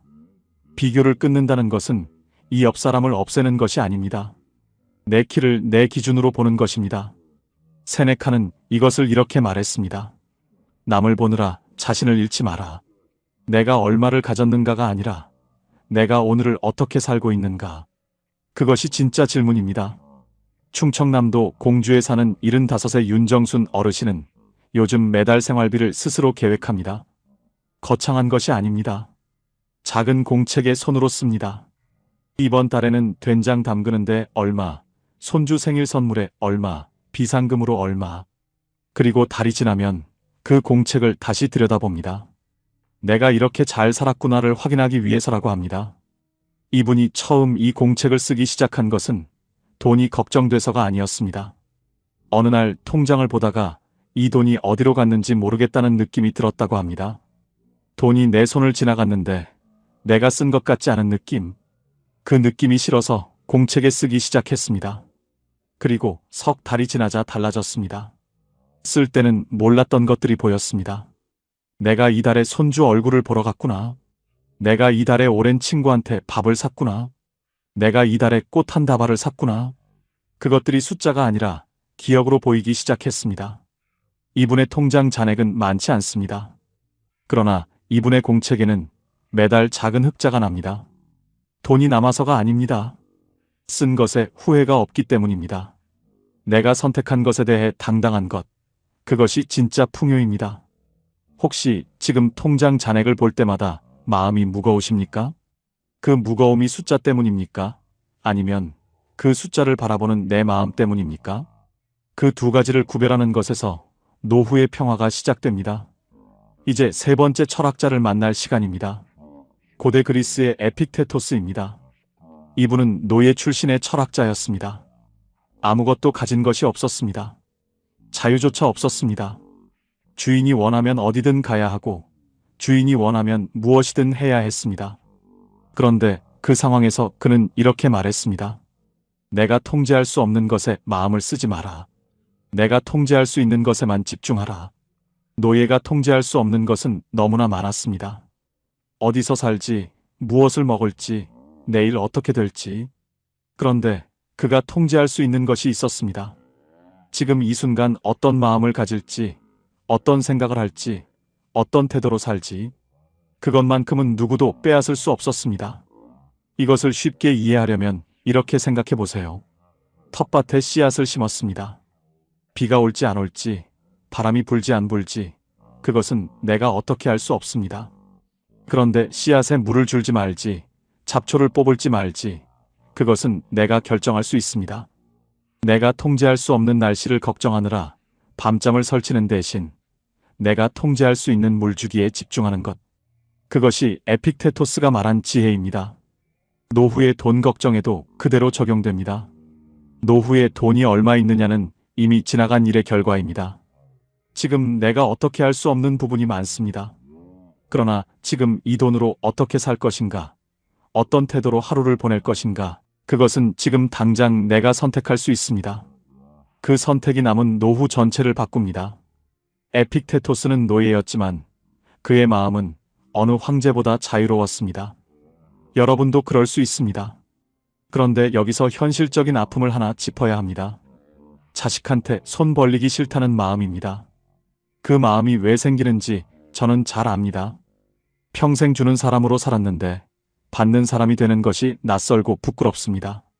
자식한테 뭔가 부탁을 하려다가 그냥 말을 삼킨 적이 있으십니까?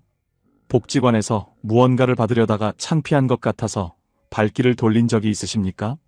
그 마음이 어디서 오는지 저는 잘 압니다. 그런데 심리학자들은 이것을 이렇게 설명합니다. 오랫동안 주는 역할을 해온 사람이 받는 역할로 전환될 때 자존감에 깊은 상처를 받는다고요. 그 상처가 복지 서비스를 거부하게 만들고 필요한 도움도 요청하지 못하게 만든다고 합니다. 그러나 이것만큼은 분명히 말씀드리겠습니다. 자식한테 손 벌리는 것과 내가 마땅히 누려야 할 권리를 누리는 것은 전혀 다른 이야기입니다. 2026년 기준 기초연금 단독가구 선정 기준액이 247만 원으로 올랐습니다. 더 많은 어르신들이 받을 수 있게 됐습니다. 동네 복지관에서 점심을 드시는 것도, 노인 맞춤 돌봄 서비스를 이용하시는 것도 창피한 일이 아닙니다. 에픽테토스는 말했습니다. 존엄은 가진 것에서 오는 것이 아니라 자신이 옳다고 생각하는 것을 당당하게 행하는 데서 온다고. 당당하게 신청하는 것, 그것이 가장 현명한 선택입니다. 그리고 가장 용감한 선택입니다. 강원도 강릉에 사는 76의 최순자 어르신은 작년부터 동네 복지관에서 점심을 먹습니다. 처음에는 친구한테도 말을 못했습니다. 왠지 부끄러운 것 같아서요. 복지관 앞을 지나다가 들어갈까 말까 며칠을 망설였다고 합니다. 처음 문을 열고 들어간 날 손이 떨렸다고 합니다. 그런데 안에 들어가 보니 아는 얼굴이 있었습니다. 옆 동네 사는 어르신이었는데 환하게 웃으면서 여기 자리에 앉으라고 했다고 합니다. 그 웃음이 이분의 부끄러움을 녹였습니다. 석 달이 지나면서 생각이 달라졌다고 합니다. 복지관에서 만난 어르신들이 이분보다 훨씬 당당하게 살고 있었거든요. 거기서 친구도 생겼고 웃음도 생겼습니다. 지금 이분은 복지관 점심시간을 하루 중 가장 기다린다고 합니다. 밥값을 아끼는 게 아니에요. 사람이 생긴 거예요. 돈을 아낀 것이 아니라 삶을 얻은 것입니다. 그것이 진짜 풍요입니다. 그 용기 있는 첫걸음이 이분의 노후를 바꿨습니다. 이제 마지막으로 돈보다 더 소중한 자산에 대해 이야기하겠습니다. 쇼펜하우어는 인간의 행복을 세 가지로 나눴습니다. 비유로 설명해 드릴게요. 첫 번째는 나무의 뿌리입니다. 자신이 어떤 사람인가, 즉 건강과 기질과 마음의 풍요입니다. 두 번째는 나무의 열매입니다. 자신이 무엇을 가졌는가, 즉 재산입니다. 세 번째는 나무의 그늘입니다. 타인에게 어떻게 보이는가, 즉 명예와 평판입니다. 그리고 그는 단호하게 말했습니다. 뿌리가 튼튼해야 열매도 맺히고 그늘도 생긴다고. 뿌리가 썩으면 열매가 아무리 많아도 곧 떨어지고 그늘이 아무리 넓어도 곧 말라버린다고. 뿌리, 즉 내 건강과 마음이 압도적으로 가장 중요하다고. 그런데 우리는 평생 순서를 거꾸로 살았습니다. 그늘, 즉 타인의 시선을 가장 많이 신경 쓰고 열매인 재산을 두 번째로 중요하게 여기고 정작 뿌리인 내 건강과 마음은 마지막으로 챙겼습니다. 남들 눈에 어떻게 보일까를 먼저 생각하고 얼마를 더 모을까를 두 번째로 생각하고 오늘 내 마음이 괜찮은지는 생각할 틈이 없었습니다. 70을 넘긴 지금 이 순서를 되돌릴 수 있습니다. 아니, 되돌려야 합니다. 오늘 내 몸이 괜찮은지, 내 마음이 평온한지 그것을 첫 번째로 챙기는 것. 그것이 남은 노후를 가장 현명하게 사는 방법입니다. 그리고 그 방법은 돈이 한 푼도 들지 않습니다. 부산 해운대에 사는 77의 장금순 어르신은 50대에 큰 사업 실패를 겪었습니다. 모든 것을 잃었습니다. 집도, 돈도, 사람들의 시선도. 함께 일하던 사람들이 등을 돌렸고 오랜 친구들도 연락이 끊겼습니다. 그때 이분이 유일하게 지킨 것이 있습니다. 매일 아침 일찍 일어나는 것, 밥을 제때 먹는 것, 그리고 하루에 한 번 바다를 보는 것. 화려한 것이 아닙니다. 거창한 것이 아닙니다. 그냥 그 세 가지였습니다. 그 세 가지가 이분을 살렸다고 합니다. 바다를 보면서 이분은 생각했다고 합니다. 저 바다는 내가 망해도 변하지 않는구나. 저 파도는 내 사정을 알지 못하는구나. 그런데 그게 오히려 위로가 됐다고 합니다. 세상이 나를 중심으로 돌아가지 않는다는 것. 그것이 서럽기도 하지만 동시에 해방이었다고 합니다. 돈은 없어도 하루를 살 수 있어요. 그런데 마음이 무너지면 하루도 못 살아요. 지금 이 어르신은 작은 원룸에 살지만 매일 새파랗게 멋진 아침 바다를 봅니다. 그 바다가 이분의 가장 큰 자산입니다. 그리고 그 자산은 누구도 빼앗아갈 수 없습니다. 경기가 나빠져도 세금이 올라도 자식이 어떻게 해도 그 바다는 그 자리에 있습니다. 세네카는 죽기 직전 이런 말을 남겼습니다. 내가 가진 시간이 내 전 재산이다. 여러분에게도 오늘이 있습니다. 내일이 있습니다. 모레가 있습니다. 그 시간이 전 재산입니다. 그 재산을 두려움으로 채우지 마십시오. 오늘의 된장찌개 냄새로, 창가의 햇볕으로, 마당의 고추잎에 맺힌 이슬로, 잠들기 전 조용한 마음으로 채우십시오. 그것으로 충분합니다. 그것이 쇼펜하우어가 말한 뿌리이고, 세네카가 말한 내면의 요새이고, 에픽테토스가 말한 자유입니다. 자, 지금까지 함께 이야기를 나눴습니다. 오늘 핵심을 3가지로 정리해 드릴게요. 첫째, 노후에 필요한 돈은 생각보다 많지 않습니다. 2025년 기준 기초연금 최대 월 34만 2천 원, 국민연금 평균 월 67만 원, 2가지를 합치면 100만 원 안팎이 됩니다. 비상금 1,000만 원에서 1,500만 원이 있으면 기본 안전망은 갖춰집니다. 그리고 아직 기초연금을 신청하지 않으셨다면 이 영상을 보고 나서 바로 1355에 전화해 보십시오. 숫자에 겁먹지 마십시오. 둘째, 돈이 얼마냐가 아니라 돈을 대하는 태도가 노후를 결정합니다. 쇼펜하우어의 바닷물처럼 채우려 할수록 갈증만 커집니다. 양동이의 구멍을 막는 것, 충분함을 아는 것, 그것이 진짜 노후 준비입니다.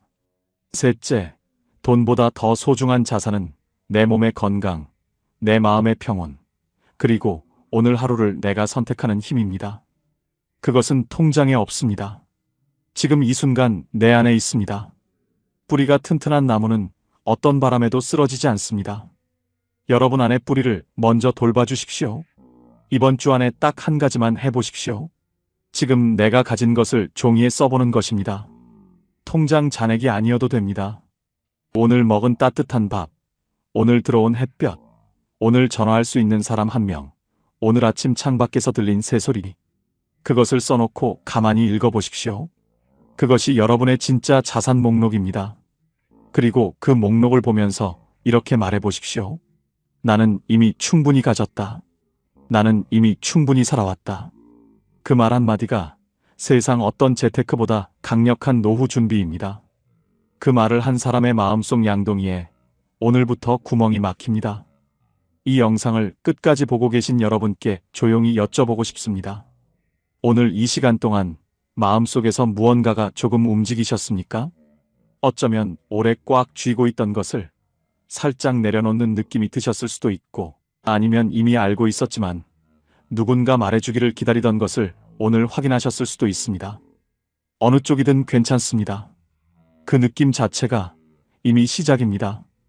여러분은 평생 돈을 벌기 위해 살았습니다.